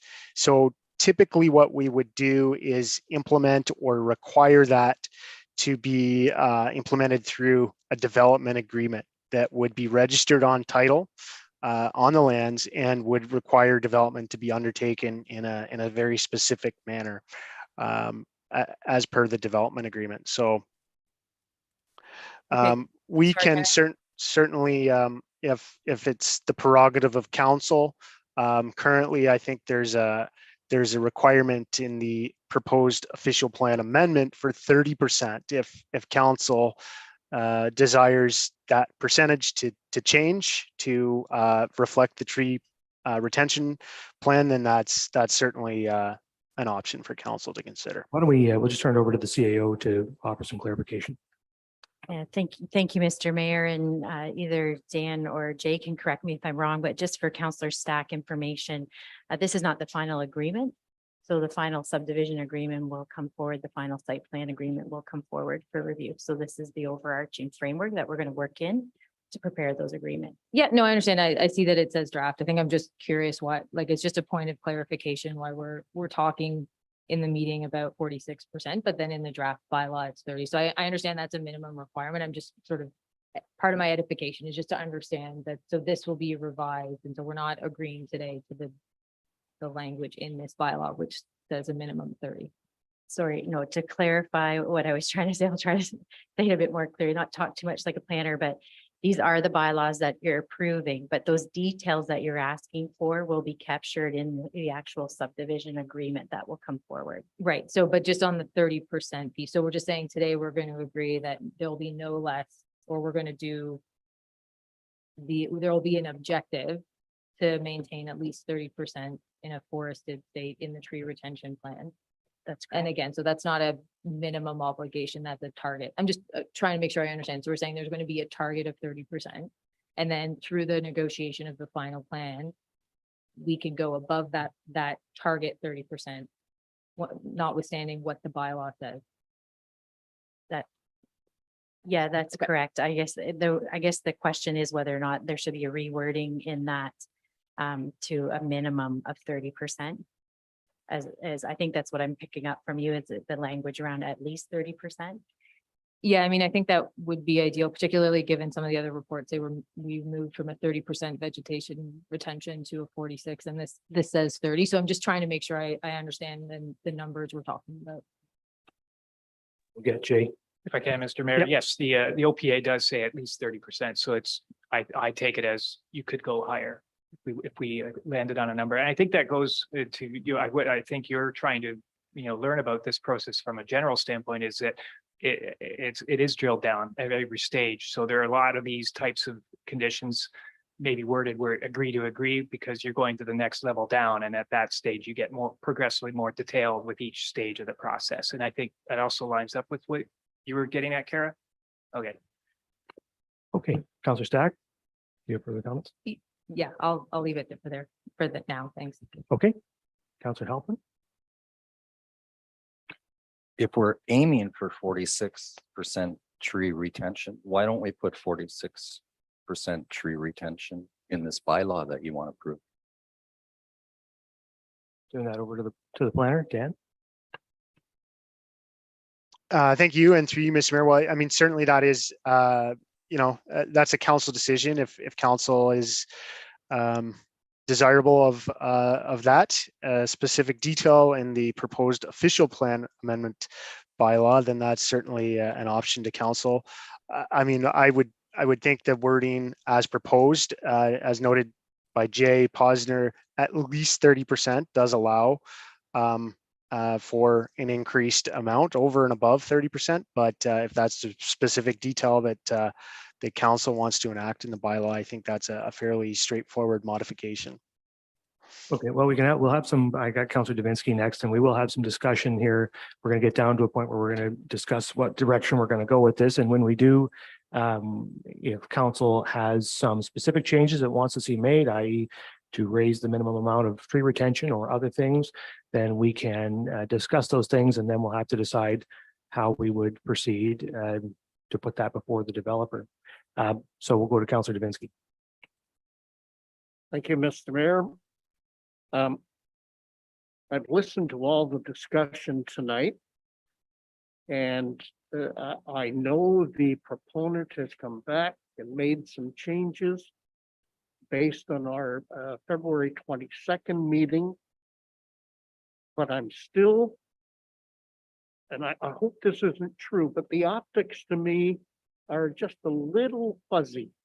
And I don't want people thinking that, because a lot of people are involved in this, and the last thing they want is to know that something hasn't come through clearly. We just talked about the trees. I saw the 46%. I agree with Councillor Halpin. So why do we say 46% rather than a minimum of 30? You say a minimum of 30, and sometimes you're going to get the minimum. We talk about the traffic issue. No one's mentioned that yet, the traffic issue.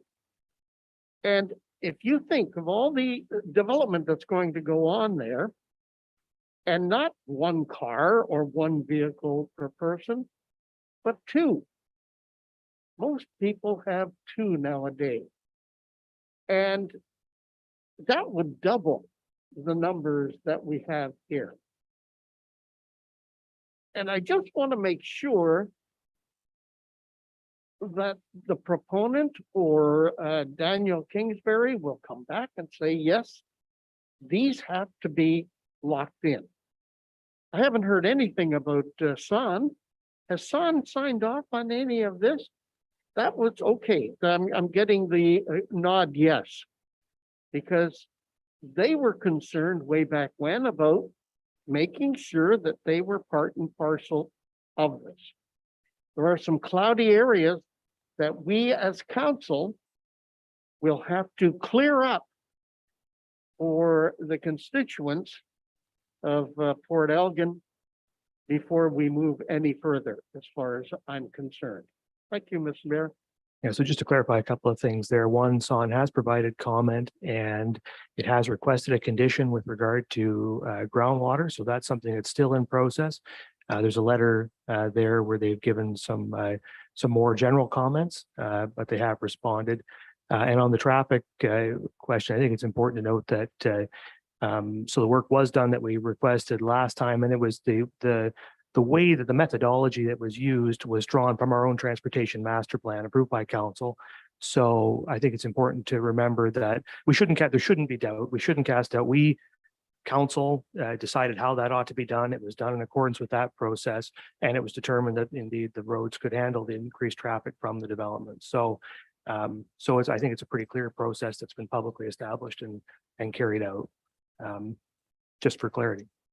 Are there further, I think I saw Councillor Mayette put his hand, no? Okay, are there the Deputy Mayor? Thank you. Further to what Councillor Halpin said about the inclusion of a specific requirement that there be 2 additional residential units built into each of the single units on lots 1 to 12. I appreciate what you said, Jay, about how it's advisable, I guess, or easier to build them in when you start instead of retrofit afterwards, and that you've asked for this in other subdivision agreements. I think those other subdivision agreements, though, were in different locations within the town. And, you know, when you look at the official plan, the density increases are very specifically tied in with location, and 3.3.5.2 in the OP says that density works best when it's near community services and other neighborhood conveniences are accessible. This is not one of those areas. We don't have a transit system. Somebody who has a job at the Independent or Walmart or anywhere, they're not going to be able to get comfortably to those locations without the use of a car. This is not an affordable location. So I'm really curious how this agreement would be worded. And I know you said that some other communities have one. I'd really appreciate it if you could perhaps share with council how some of these agreements have been worded in other communities so that they have some teeth that sets up that what gets created actually contributes to the availability of housing in the categories that we need it in. Because I'm not convinced that this location will set up any kind of affordable units for rent. Thank you. I think that's something that staff can share with council. Clearly, there are some options. I think it's important to remember, of course, that affordability on one hand is having a rental unit that's more affordable to rent, but another type of affordability is for a homeowner to be able to afford to purchase a home. And what ARUs allow them to do is to buy that and get supplemental income that help them enable them to buy those homes. So it is a way for somebody, perhaps a first-time home buyer, to buy a more expensive home, but be able to afford it by being able to rent units. So that's part of the concept of affordability that comes with ARUs. Just a comment. We have Councillor Grace. Thank you, Mr. Mayor. I'm going to make some comments in general about this. I don't know if it's appropriate to do that now. I think it's a perfect time to start making those comments. We're going to come to a decision right away here. Okay.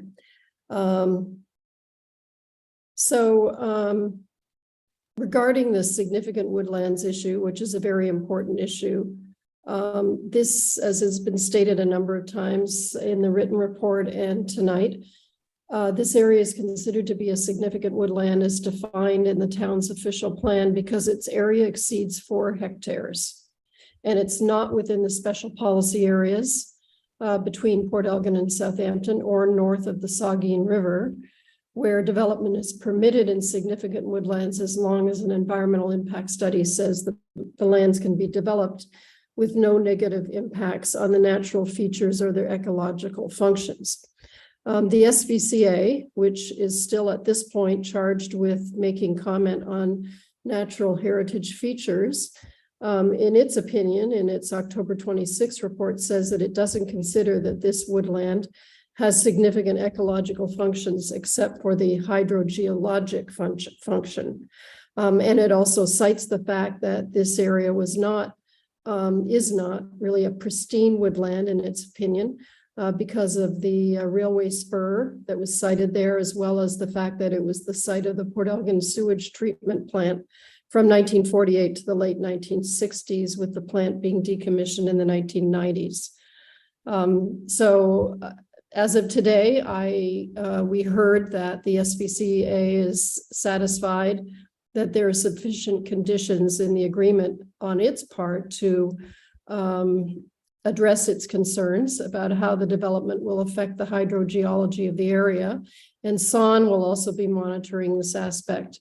I agree with Councillor Halpin and Stack and Dubinsky that I'd like to see 46% in the draft bylaw. I'm not comfortable in making this kind of accommodation to our significant woodlands official plan policy with only 30% in the draft bylaw. But outside of these important ecological questions, I remain concerned about the appropriateness of building 4-story apartment buildings in this location. I don't consider this to be compatible with the character and type of the majority of housing in this area. Although it would increase the supply of housing, which is an important tool in the attainable housing toolbox, I'm not convinced that this plan will really provide truly affordable or perhaps even attainable housing ownership or rental options. I think the proximity of this development to the beach will drive up the market costs of these units, both as owned and rented properties. And without the guarantee of affordable price points in the agreement or the, as the wording stands now, with the tree retention policy, I can't support the extreme change in residential character, which would result from the construction of 3 4-story apartment buildings. So at this point, my decision would be voting no on this application. Okay, thank you. And the Vice Deputy Mayor. Yeah, thank you, Mr. Mayor. Many of our residents know that I have been a very strong proponent of creating a more affordable housing for those in need. And it's common knowledge that we have a 0% vacancy rate for apartment rentals, and the situation is not getting any better. And we need to fix this situation, particularly for affordable housing. For affordable housing rentals, we need to fix it real soon. When I first heard of the apartment rental units being proposed for Market Street that would be deemed affordable, I had this sense of optimism, but I had studied this further and I came to the conclusion that selling one-bedroom condos for around $300,000 or more, I lost that sense of optimism for several reasons. Number one, $300,000 for a one-bedroom condo is simply not affordable for those in lower income brackets. A one-bedroom condo is hardly what a family of 4 or 5 is looking for. And yes, 2 or 3 bedrooms are being made available, but at what cost? The location of these, quote, affordable units do not create the walkability features required for those with low to moderate incomes, since some maybe don't drive vehicles, which makes a trip to the grocery store or community complex and schools that much more difficult, particularly with no transportation system. I asked the developers back in February, how much will a 2 or 3 bedroom condo be selling for? And this question was not answered, and I still don't have the answer today. So I'm not too optimistic. In fact, I'm skeptical about these rental units addressing our affordable housing crisis. Setting aside the affordable housing question for a moment, I am still concerned, and Councillor Javinsky mentioned this, I am still concerned, and I know Mr. Mayor, you mentioned about the transportation study, I get it, but I am still concerned about the amount of traffic being directed onto Geddes Street, a very narrow road, and with the intersection of Market and Geddes, and particularly with Harvard Street so close to the intersection, I fear for the risk and liability we're creating.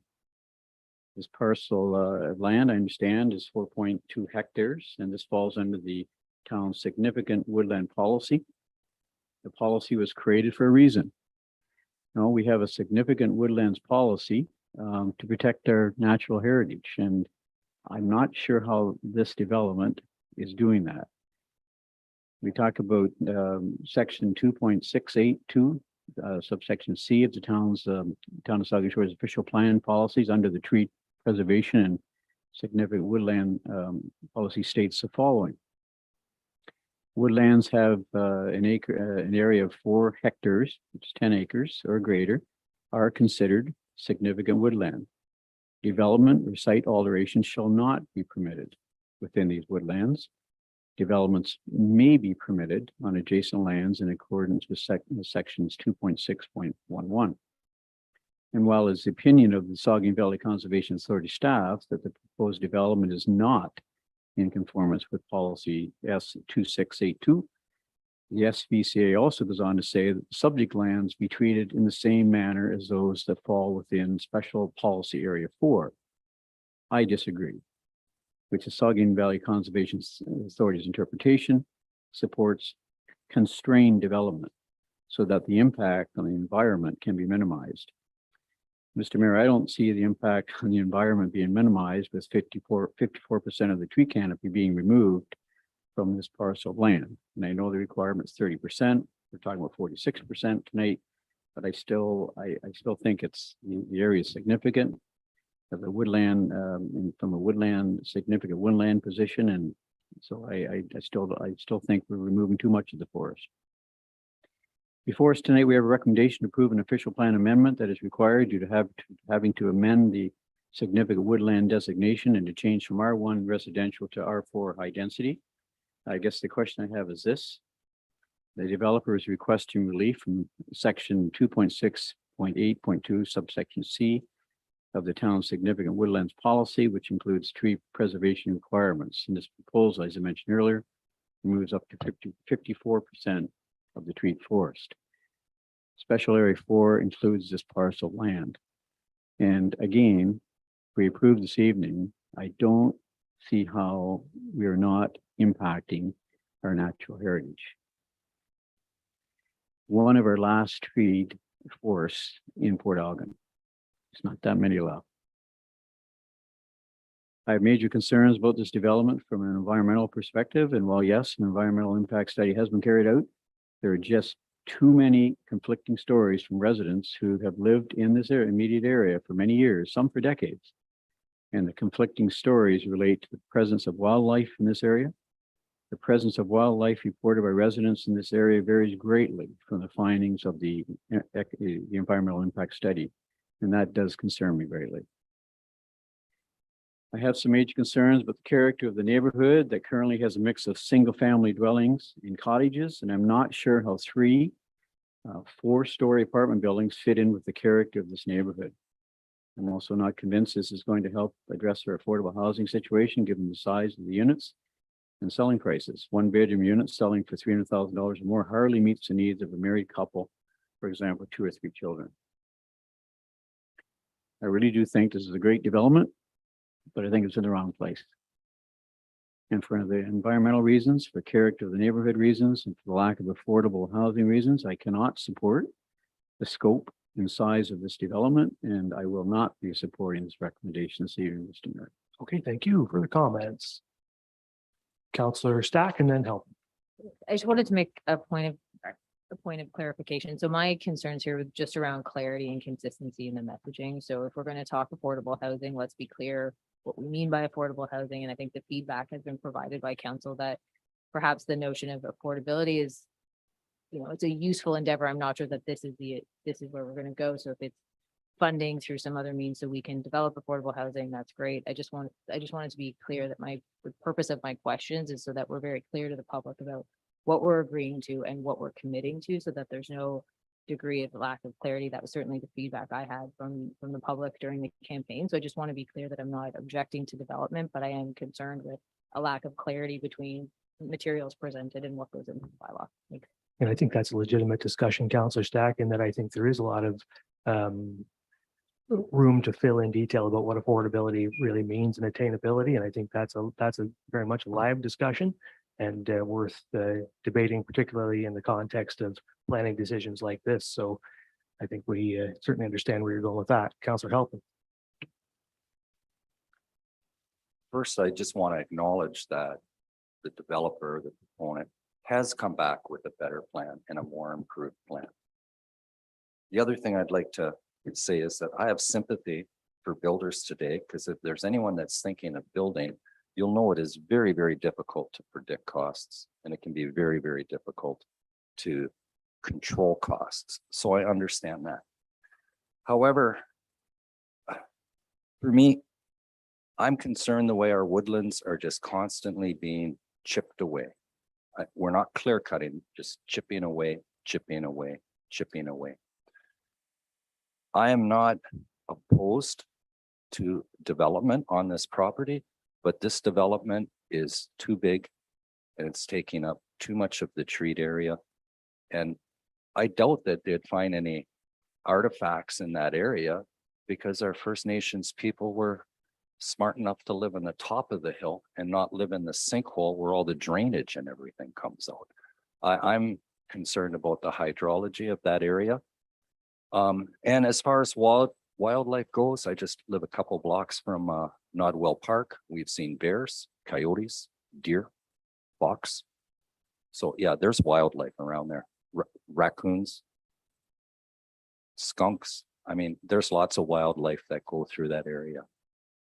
So I don't think I can support this project as it stands. Thank you. Okay, thank you for the comments. I'll just make a couple of comments then myself. I think, so and I made these comments or a version of them when this last came to council. I think it's important to remember that there's a balance through a series of decisions over several decades. Council has struck a balance on this piece of property. It has identified it as residential, as a piece of property that ought to see some residential development.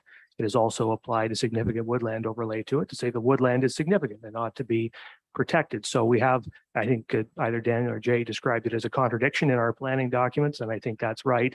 But the contradiction is intended to guide us, and the guidance is to try to do both and do both well. And so the question is, what is the right approach to doing it well? And frankly, I don't think this is it. And the reason why I don't like it is we've been left with this, what is essentially a useless hodgepodge of treed chunks running through the middle of this piece of property. Really, you can't expect that woodland to survive or to serve much purpose when it's a little triangle here and a little line there and a little triangle here and a little block there. It's not a contiguous forest. It punctures the essence of what significant woodland is or is supposed to be. What we really need to be left with is a block of residential development and a block of woodland, a contiguous block of woodland left in that place of, I feel like a rectangle of woodland, and then residential on one side. I think, if you were to develop some residential on the Market Street, against Market Street, where the development already is, because there's a road there and lots of houses, and you were to leave a block of woodland to the north, I think that's something I could get behind. But I don't like these bits and pieces of trees that it seems like an afterthought or a leftover from the development. I think what it looks like to me is the site's being overdeveloped and that the woodland is being undervalued. And so there's that part that I wanted to comment. Another comment I wanted to make, though, and this is going to probably put me in opposition to many people's views around here and perhaps many people in the community, but there are no apartment blocks in this part of town. I mean, all you have to do is look at the zoning map. The whole part of town is zoned R1 or R2. There is space. There ought to be space for higher density, for people to live in apartments close to the water.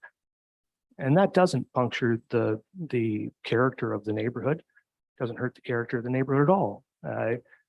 There's room for people to be able to live and rent space affordably, more affordably. Let's be honest, we can debate what affordability is, but it's a heck of a lot more affordable to live in an apartment, a 1, 2, 3 bedroom apartment, than in probably what down there would be a $1.5, $2 million home.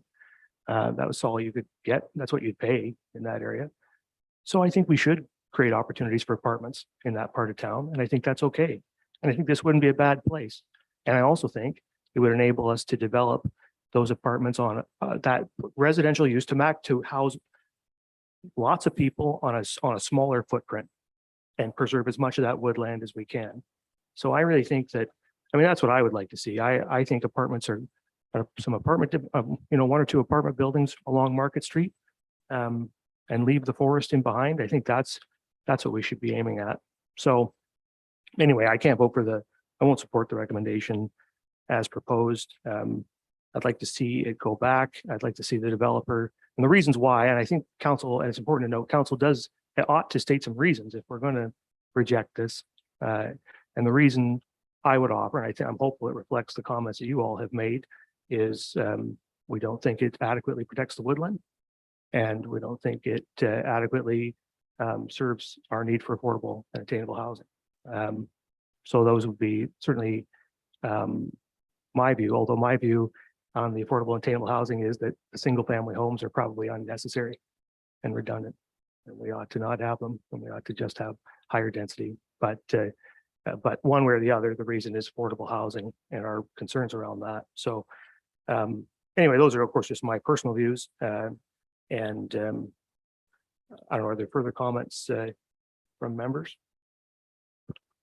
I just ask input from the planner. There is a potential here. We do have the recommendation, so we'll let's do that first. Let's take a call. What you've heard the recommendation. If the recommendation is refused, or then what should it? But is there? Do we need to provide some direction on? Do we got the rationale? That's good enough. Okay, so if there's no objections to what I just said there about rationale, then that would be the stated rationale. All right, so you've heard the recommendation. I'll ask all in favor. No, it's recommendation on committee of the whole, so it doesn't require a movement seconder. Is there all in favor of the recommendation? And opposed? That's defeated. Okay. So now we're on to 7.2.2 staff report, Bill 23, More Homes Built Faster Act and related changes, proposed changes to provincial legislation, and we'll turn that over to Jay Posner. Yes, thank you, Mr. Mayor. And I recognize this report is longer than our usual one, so I do want to just acknowledge that the province has put forward Bill 23, but a number of other proposed legislative, regulatory policy changes. I think there's 19 separate postings on the Environmental Bill of Rights registry, covering way more than five acts which are offered in this report. But what we try to do in this report is offer our context in a rudimentary way, a summary of the main changes proposed.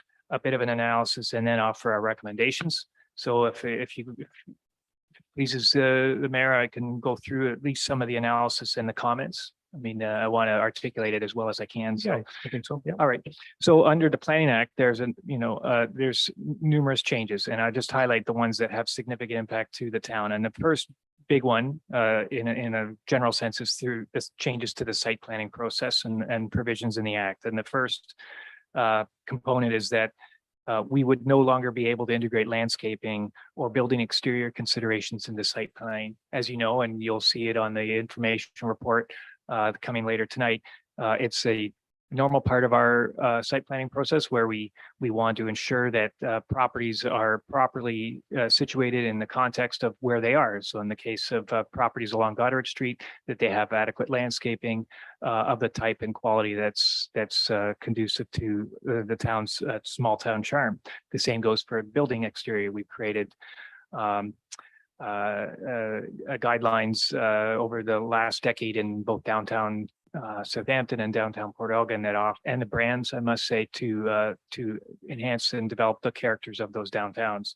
To have that removed is not we object to that is the recommendation.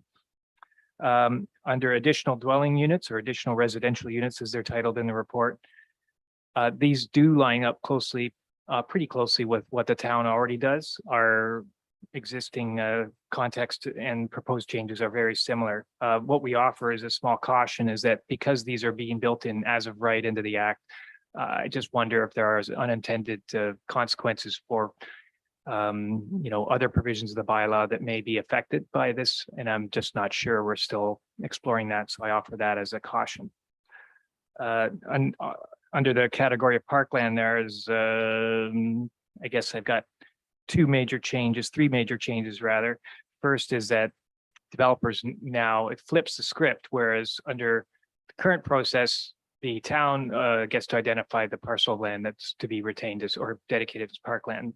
The act, at least now, says that the developer gets to identify that land, and the town, in order to, if they dispute that, has to go to the OMB, which seems very cumbersome and unnecessary. I think it's fine the way it is essentially, and so we don't support changes to that part of the act.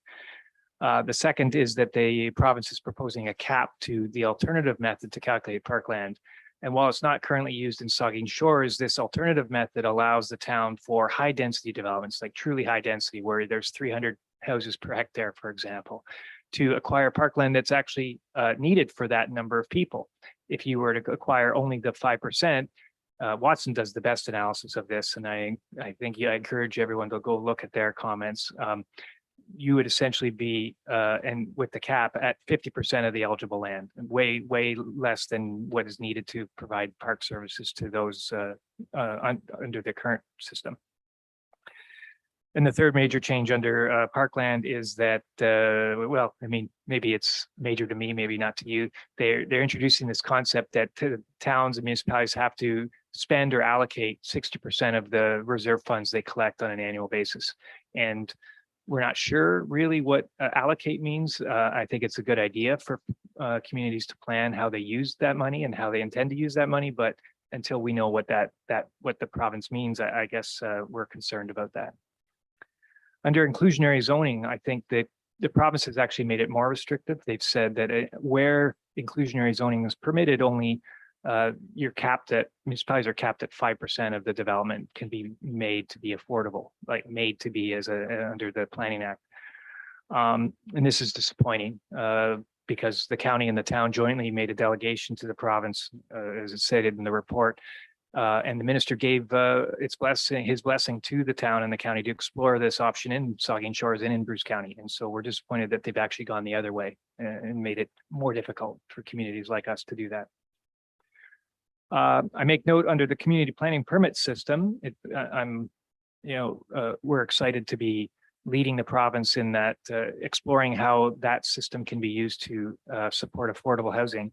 And just note it here is that the province didn't make any changes here. In fact, that they didn't use the tool to make changes to make it easier is a little disappointing. So we encourage them, one comment, to make developing and implementing a CPPS easier for municipalities. And we say the ministry should examine, by speaking with us, opportunities to do that. For third-party appeals, these are appeals from people that are not the developer or the town. Third-party appeals would be, there would be no more third-party appeals for official plan amendments, zoning bylaw amendments, or minor variances. I don't know how this helps the process. It's certainly that it's being done for all developments, not just housing developments, is maybe telling you something. But if the goal was to actually make the development faster, they could look at ways of making the appeals process more friendly, fund the OLT, for example, at better rates. Later on in the report, look at ways in which giving the OLT some powers to better examine frivolous appeals, for example, and that's one option. I offer an alternative option that they could look at, and certainly welcome any comments from council on that. Under land division, the last major change in the Planning Act is that they've changed the provision to potentially remove any requirement to have a public meeting. Certainly, we're wondering what their intention is for doing that, because I think the preference would be for the town to be able to set policy when it makes sense to hold a public meeting and let the local municipality decide when that's important. Under Development Charges Act, there's several changes. One of them that we like is that they for additional residential units, they're exempting development charges for any of those. That's pretty broad in communities throughout Ontario. And so we support that additional exemption. One that we're concerned with is that this notion that or requirement that they would say any development that's affordable would be exempt from DCs, and where the province sets affordable is at 80% of the market rate for whether owned housing or rental accommodation. And we're concerned because firstly, that's not really how what could be affordable. In other words, it wouldn't be affordable to most of the wage earners in this community because of market rates and rents and prices aren't really tied to wages. They're tied to what people are willing to pay. Another concern is that they just don't have any mechanism yet to determine what is affordable in any part of the community. They've identified this bulletin to be used, but that doesn't exist. So we have no idea how they're going to, set out the geography for determining what's affordable and what's not. We also, on both phase-in and the methodology, these are, the phase-in rather, I'll stick to the discretionary stuff, is that's a significant effect on at least Saugeen Shore's ability to fund its required services. We try to optimize our development charges revenue because we will want to ensure that growth pays for growth and not put that on a tax base. By having a forced or statutory requirement to phase in, I've put in my analysis is we lose $1 to $2 million from our ability to fund capital works that serve growth, and we'd have to find some other revenue. So I don't recommend it being as a statutory requirement. Maybe it's something I should say a lot more is that this phase-in is for every development, not just housing developments. And the methodology to calculate development charges has changed. And this is probably more significant than the phase-in, a little bit harder to examine the financial impacts, but the methodology changes require us to essentially flatten the service level. So service level is a way of determining what we're allowed to collect under development charges. By extending it from 10 to 15 years to calculate that service level, it tends to lower the service level because our services grow over time. The averaging them out over a longer period of time, it tends to flatten that as well. They're also removing some of the categories that we're allowed to collect on for DCs, like we can't now collect, or if they approve the bill, we wouldn't be able to collect for land costs. So the purchasing of new roads or land for new roads, or the purchasing of land, in our example I give here for our public works depot, which was identified in our background study, would not be eligible to be funded through development charges.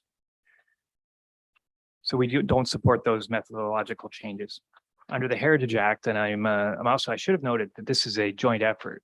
I received input from not just other staff, but Cheryl Grace, who very active in heritage as well as others. And if it wasn't for them, this whole section would be more naive, if I can say that. But I'm quite proud of how it's expressed here, is that really our system for identifying heritage properties is intended to celebrate the heritage of a town. And in fact, that I was pleased to learn that when the town is identifying properties for its registry, is that if the owner objects to it, they just don't go on the registry.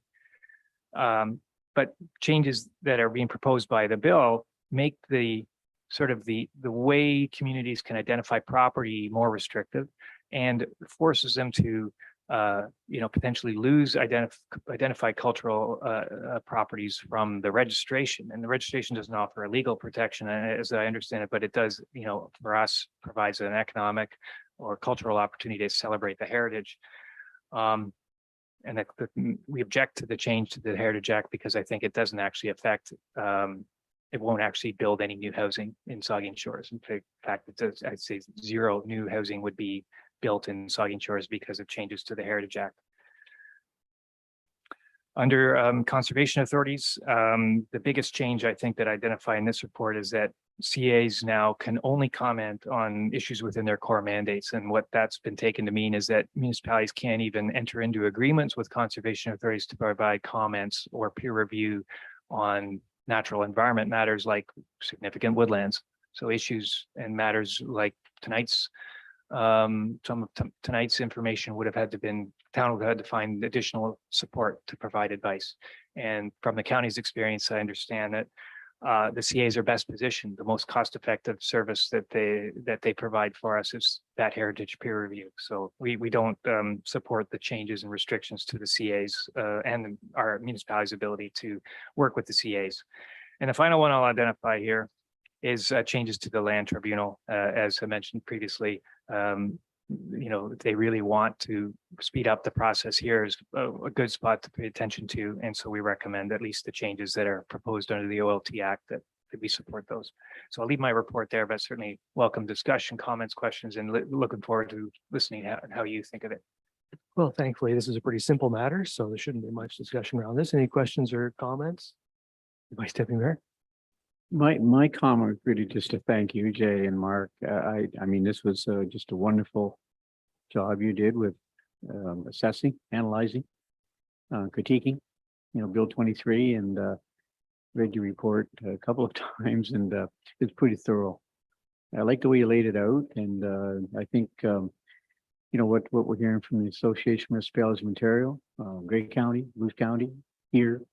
The message is very clear that there's a lot of flaws in Bill 23, and I just wonder, Mr. Mayor, are you thinking at all that we'll sit down with our MPP Lisa Thompson to express our concerns? Have you thought about that at all? Is that something we should be doing?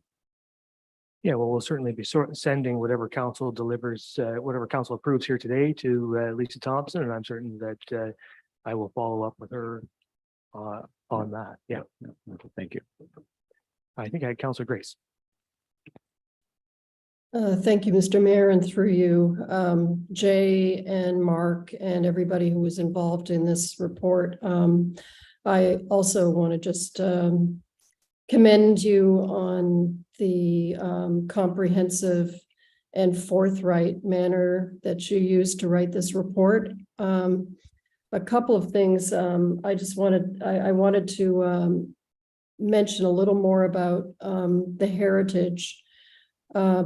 I guess, it's, as you mentioned, it's a bias of mine. I know also the Vice Deputy Mayor and Deputy Mayor have also been very involved in the Heritage Committee through the years. I've been a member for the last 4 years, and I want to stress to the public who are watching this, hopefully, or press, that there are many, many hours of work by our staff and by volunteers, not just on the committee, but other interested volunteers who continue to help out and do heritage research. And the registry, the Heritage Registry, is a really, I think, valuable repository of information about our town's heritage resources, private homes, businesses, churches, schools, range lights, and parks. But the buildings, if you read through the Heritage Registry, you learn a lot about the people who built this community.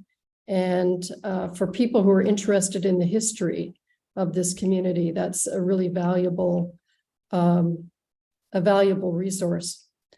So the proposed changes to the Heritage Act would essentially obliterate our current Heritage Registry, because what they say is that the only way to maintain a property standing on the current registry is for council to designate the property within 2 years. And that's a complicated process. It's time consuming. It requires the research and input of heritage experts. And I can tell you that in reality, council and the municipality, we don't have the resources to designate all of those wonderful properties that are on our heritage registry. So they won't be on there anymore. Our heritage registry will be wiped out. And once removed, they can't be put back on for another 5 years. And, you know, as Jay mentioned, what's the point? It's not going to create any housing. The number of properties that are on our heritage registry amounts to 0.25% of our town's total home inventory. The other thing I wanted to point out about being on the heritage registry, and this may be the motivation of the province in taking this punitive approach to the heritage registries, is that being on normally a demolition permit only requires a 10-day waiting period for the demolition to be enacted. If you're on the heritage registry, property you would have to wait 60 days for that demolition permit to be able to be enacted. And you know, I guess the point of that is to allow council to consider, is this something really worth saving? Do we want to designate this property? But I would argue that it also allows other individuals and organizations to work to say, hey, we think this is an important property. Can we work together, or can I get the resources together, make the connections to have this building saved?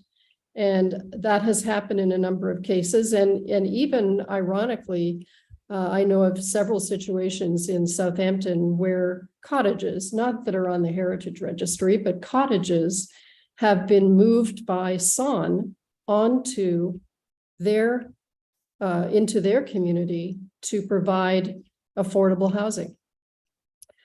The other thing I want to point out about conservation authorities is that this is a good example of how the proposed changes in Bill 23, many of them are going to end up costing the taxpayers more money because we contribute a significant amount of money to fund our conservation authority, the Saugeen Valley Conservation Authority.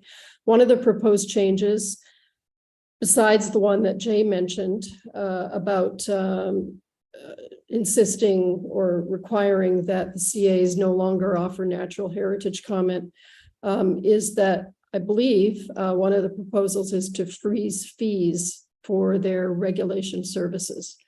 So even in the face of inflationary pressures and the province constantly cutting back its subsidies to the conservation authorities, that's going to end up costing our local taxpayers more.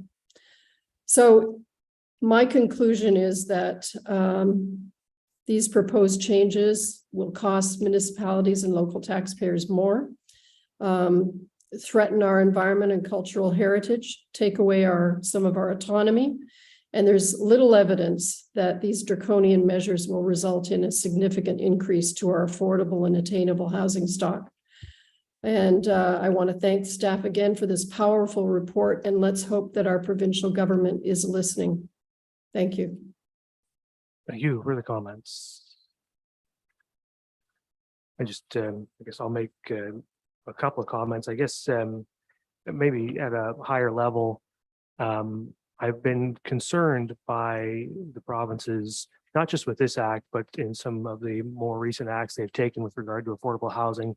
Their overall attitude seems to be that municipalities are the problem, that there needs to be a holus bolus, a reinvention of municipalities, that in the case of the city of Toronto and Ottawa, that mayors need to be made all powerful, that councils need to be marginalized, that the public needs to be pushed aside out from municipal processes, and that the municipal autonomy needs to be restrained in several different ways. And I think it's really important just to step back and remember how we got here. It's not as though 4 or 5 years ago, the provincial government was jumping up and down screaming about affordable housing, right? They were nowhere on that file, just like municipalities were not where we needed to be on that file. We all came to the revelation too late and at the same time. So the impression you might get from these pieces of legislation is that the municipalities have been intransigent, that we've been sitting here resisting change, and that finally the province has to come down with the hammer and force us to change. Well, that isn't an accurate, that isn't how history actually played out.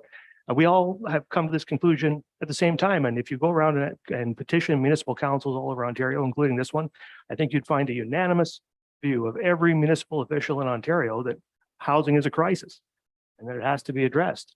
And this council, the current one and the previous one, have done as much as we possibly could, have tried to turn ourselves inside out on housing. I've talked about it at virtually every meeting. Again today, this new council is no different than the one before. We care about this issue and we'll do whatever we can. So what's the answer then? What should the answer be? It shouldn't be to limit our ability to contract with conservation authorities, limit our flexibility to implement DCs, limit our discretion to identify heritage properties, limit our flexibility to acquire parkland. It should instead be to give us more autonomy, to give us more power, to give us the ability to implement inclusionary zoning, for example, something we've been asking for, to make it easier to implement community planning permit systems, to offer municipalities the ability to do more, to go further. We want to do that work, but we are constrained in some ways, and we've identified them for the province. We've been very helpful, not just us, every other municipality, and through AMO and through Roma, we've given those comments to the province. So, limiting our flexibility, limiting our ability to do things will only limit our ability to create affordable and attainable housing. That will be the outcome. We will have less. With less power, we will be able to do less things. And that's where we'll end up. So regardless of what our views might be on the individual policy positions, my view is that whether it's a heritage registry or whether you contract with the CA or whatever it is, that decision should be able to be made locally by a local municipality in the region that they operate in. And let's remember, Ontario is a huge province with big cities and small towns and everything in between. My whole experience tells me that one paintbrush approach from Queen's Park will not succeed. It might work in one place and fail somewhere else, and vice versa. Heck, with development charges, there isn't even a consistent attitude towards that in Bruce County. Right? Some municipalities think they're important. Some of them say it would be detrimental to development. That's because they have different needs. What works in Walkerton doesn't necessarily work in Saugeen Shores, right? And so forget Brampton, right? So anyway, I think I've gone long enough, but I think that I really appreciate Jay's work on this and Mark's work and staff's work. I guess the one thing I would ask, perhaps, if we could layer on top of this when we send a letter to accompany this, is a statement about municipal autonomy and the need for local solutions to be able to be implemented by municipalities to address the housing crisis, and a request for the province to respect local autonomy and to create more ability for municipalities to strike out in whatever direction they need to in their own territories to solve the housing crisis. That's how we'll get it done, not through broad brush answers from Queen's Park. So, is that something we can include? All right. Councillor Dubinsky. Thank you, Mr. Mayor. Very quickly. It was mentioned to write a letter or whatever to MPP Lisa Thompson. Maybe we should invite her to attend virtually with us so that we can ask questions of her and of this Bill 23 and where it's going and what it means. I think it's important enough to have her involved so that she knows specifically how Saugeen Shores feels about this. Thank you. I think what I can certainly do and will do is once this has been approved this evening and staff has finalized the submission, I'll reach out to MPP Thompson and we can arrange an opportunity for members of Saugeen Shores Council. We can ask her for an opportunity for members of Saugeen Shores Council to meet with her to discuss our submission. Is that satisfactory? Okay. Anything further? If not, I better read the recommendation, sorry. My computer's off and everything. Hold on, I'll find it. I'll get myself organized here yet. So it's recommended that council endorse the comments contained herein and direct staff to forward them to the province, and that council direct staff to submit comments to the province on other related environmental Bill of Rights postings where council meetings cannot accommodate the comment deadlines. I may just make a quick comment to that second piece. There are a couple of other, as is listed in that county document, a couple of upcoming ERO comment deadlines. And so I'm hopeful, particularly on some of those ones on December 30th around the environmental pieces and stuff affecting conservation authorities, that we will be able to get an opportunity to discuss that here at council, because I think that's going to be pretty important stuff. And it's an opportunity for us to provide some input. It's actually, I think, the right way the province is approaching that, because they're actually asking us for input before they deliver the end results. And I think that's great. And so it gives us a chance for some input, and we'll hopefully this council will be able to have a discussion about that. So I'm hopeful we'll do that. And I guess I might also suggest an amendment that council endorse the comments contained here and direct staff to forward them to the province and to MPP Lisa Thompson. That's agreeable to everybody? Okay, so is everybody clear on the resolution or recommendation? Then all in favor? That's carried. Okay. So now we are on to something else.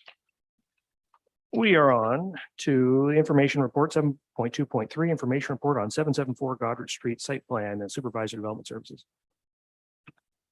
Yes, as the new process, council recommended to bring forward site plans to committee for input. I'm bringing this as, I think, the second opportunity. This one's at 774 Goddard Street. It's also known as the cinema property. What's proposed is a 6-story mixed-use building with about 1,500 square meters of office retail and 68 apartments above. So what we've already had dialogue with the proponent on the matters that are outlined in here. So matters related to scale and massing, the height of the building and how it's set back, its orientation in relation to public spaces, parking and landscaping, and accessibility advisory committees also provided comments. They're outlined in this report. And I guess the summation is that we're going to work with the proponent to finalize the drawings and any changes that are being made. And once those are addressed, the town will be able to execute an agreement. One of the things we're looking for is council input. So if there's anything you would like to say, I'm happy to make notes. Thank you. So just to be clear, just so, because this is the first time around for some folks on this, this is within staff's authority to approve the site plan. So what we're doing here is just offering some input to them to help inform that process, which is under their control essentially. So comments, I think I saw Councillor Myatt. Thank you, Mr. Mayor, through you. I'd just like to say that all of the things that we just finished talking about, the other development being too far from transit and too far from amenities, this one is just the opposite. And I think it's a great use. As sad as it is to see the movie theater go, we will certainly miss that. And it wasn't listed as a heritage property, but maybe it should have. But it'll be sad to see that go. But by the artist's conceptual drawing here and the proximity to downtown, proximity to other rental properties in the backyard, I think it's excellent use of land and excellent proximity to downtown, and it's just the type of development we need. And I encourage you to go forward and encourage the developer in this regard. Thank you. Thank you, Councillor Grace.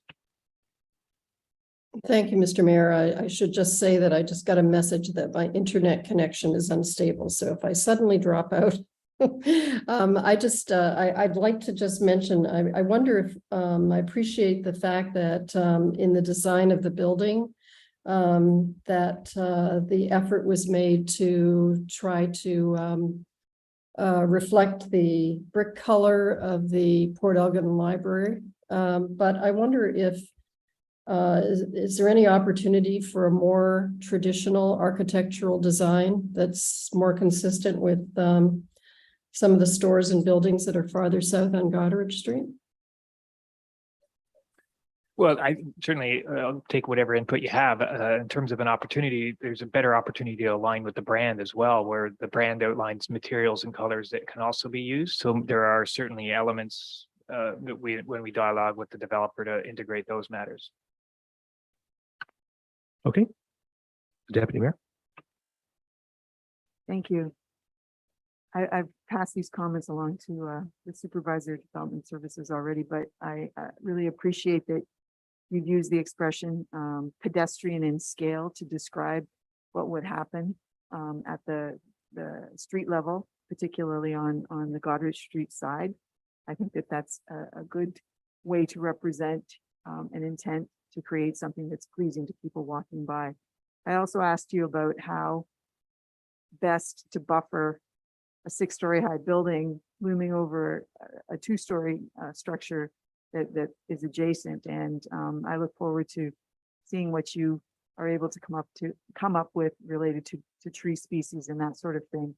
And I particularly like that the drawing shows, and you've suggested to me that it's not just a drawing, that it has a good chance of happening, about a shade tree being planted close to the sidewalk on Goddard Street. That's a very nice element for a lot of good reasons, but it does make it pedestrian in scale, but also contributes to some initiatives related to climate change. So thank you very much for that.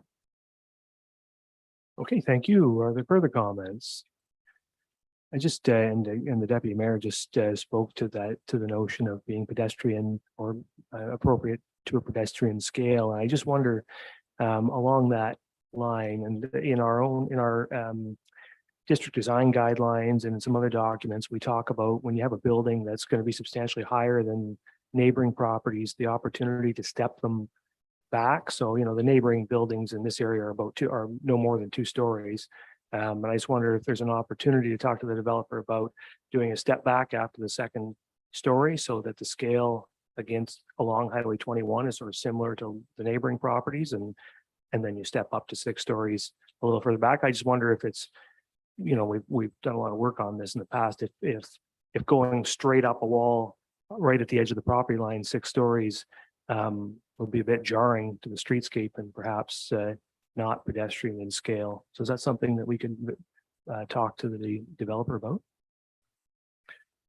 Well, certainly we can talk with them. I think my comment at the moment is that we built in some sort of scaling and step back into our bylaw amendment from last year. We were looking at ways of intensifying development along the highway corridor, and we built in a plane of an angular plane from the ground to the top of the 20 meters that we were allowing, and it would mimic the step back that they built it entirely with not needing to meet that angular plane. I wonder if it achieves the same objective. But I think the dialogue, what you're bringing up is a dialogue with the architect, and I think I'm happy to have that conversation because he's been very good to work with. So I can bring it up as well as with the other comments received tonight. Yeah, that's great. I just think, and however you achieve it, I just think that, a 6-story straight up in that spot with the buildings next to it is quite a difference from what's around it. So any way to mitigate that and make it fit in with the streetscape of Port Elgin, I think would be good. But if there's nothing further, then that's just there for information. And so we'll move on to 7.2.4, a matter in which I have a pecuniary interest. So we will turn the chair over to the deputy mayor.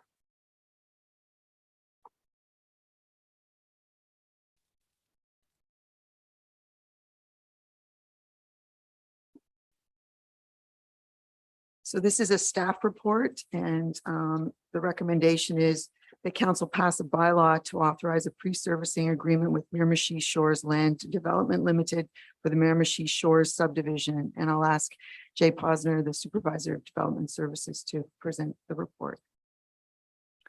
Thank you, Deputy Mayor.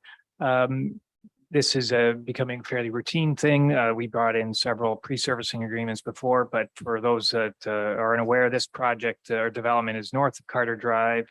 It was zoned and draft plan approved for residential development. So when fully developed, it'll be a subdivision to create 14 single detached dwellings and a new road with an extension of the water line.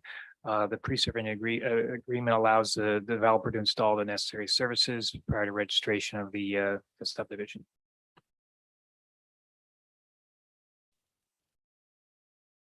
Thank you. Are there any questions, comments from council? Councillor Halpin, did you have your hand up? Well, yeah, so again, I'm new, but is it normal to allow them to start servicing before everything is approved? Yeah, certainly. We're building in opportunities throughout the development system to allow developers to keep working essentially. So this process involved having firstly the land zone. This was the other part of the context is this subdivision was originally started about 13 years ago, and the developer at that time just let it lapse. They've come back with a new plan, changed the layout, and got approval already for that from the county. So this part of the process allows the developer to get working on the servicing requirements, which are standardized across the town. Any new subdivision, they build the same infrastructure in all cases. Its location and final dimensions are different. But when they come back, the expectation is the services will be installed in accordance with our standard, and we can still negotiate subdivision agreements so they can actually sell lots. So this maintains a power so that with the town, so that the developer just can't start making money. They still have to come back to the town to finalize those things. Anyone else wish to speak? I had one question that I asked about the parkland dedication, and perhaps Jay, just for the benefit of those of us that weren't involved previously, could you just express to us what you told me about the lands that were being dedicated for parkland? Thank you. Yeah, so in this development, the lands to be dedicated are the trail that's through the system. This developer has built trails throughout other developments he's owned. So the town acquiring the trail is similar to what we acquired for Pegasus Trails or for the Lakeside Woods. But we'll also be preserving the woodlands that are outside these lands. They'll be dedicated and transferred to the Escarpment Biosphere Conservancy, and we'll have rights to access and maintain the trail that'll be over those lands. Thank you. Anything further? Councillor Halpin? Twice earlier today, I've commented about chipping away at our forest land. However, these guys have done a good job in providing those trails, and I think it's quite commendable. And so, I'm not gonna complain about chipping away this time. Thank you. Thank you. Anything else? Okay, well, we have a recommendation before us. All those in favor? Oh, we need a mover and a seconder for this one, sorry. So moved by Councillor Mayette, seconded by Councillor Davinsky. So now, all those in favor? Any opposed? Carries.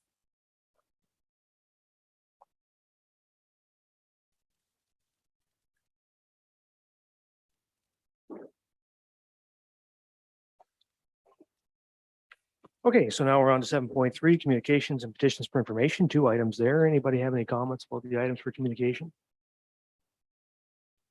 Don't see any, so those are there for your information, and that moves on to adjournment, and I have a resolution that this planning committee meeting of November 21, 2022 hereby adjourns at 9:00 PM.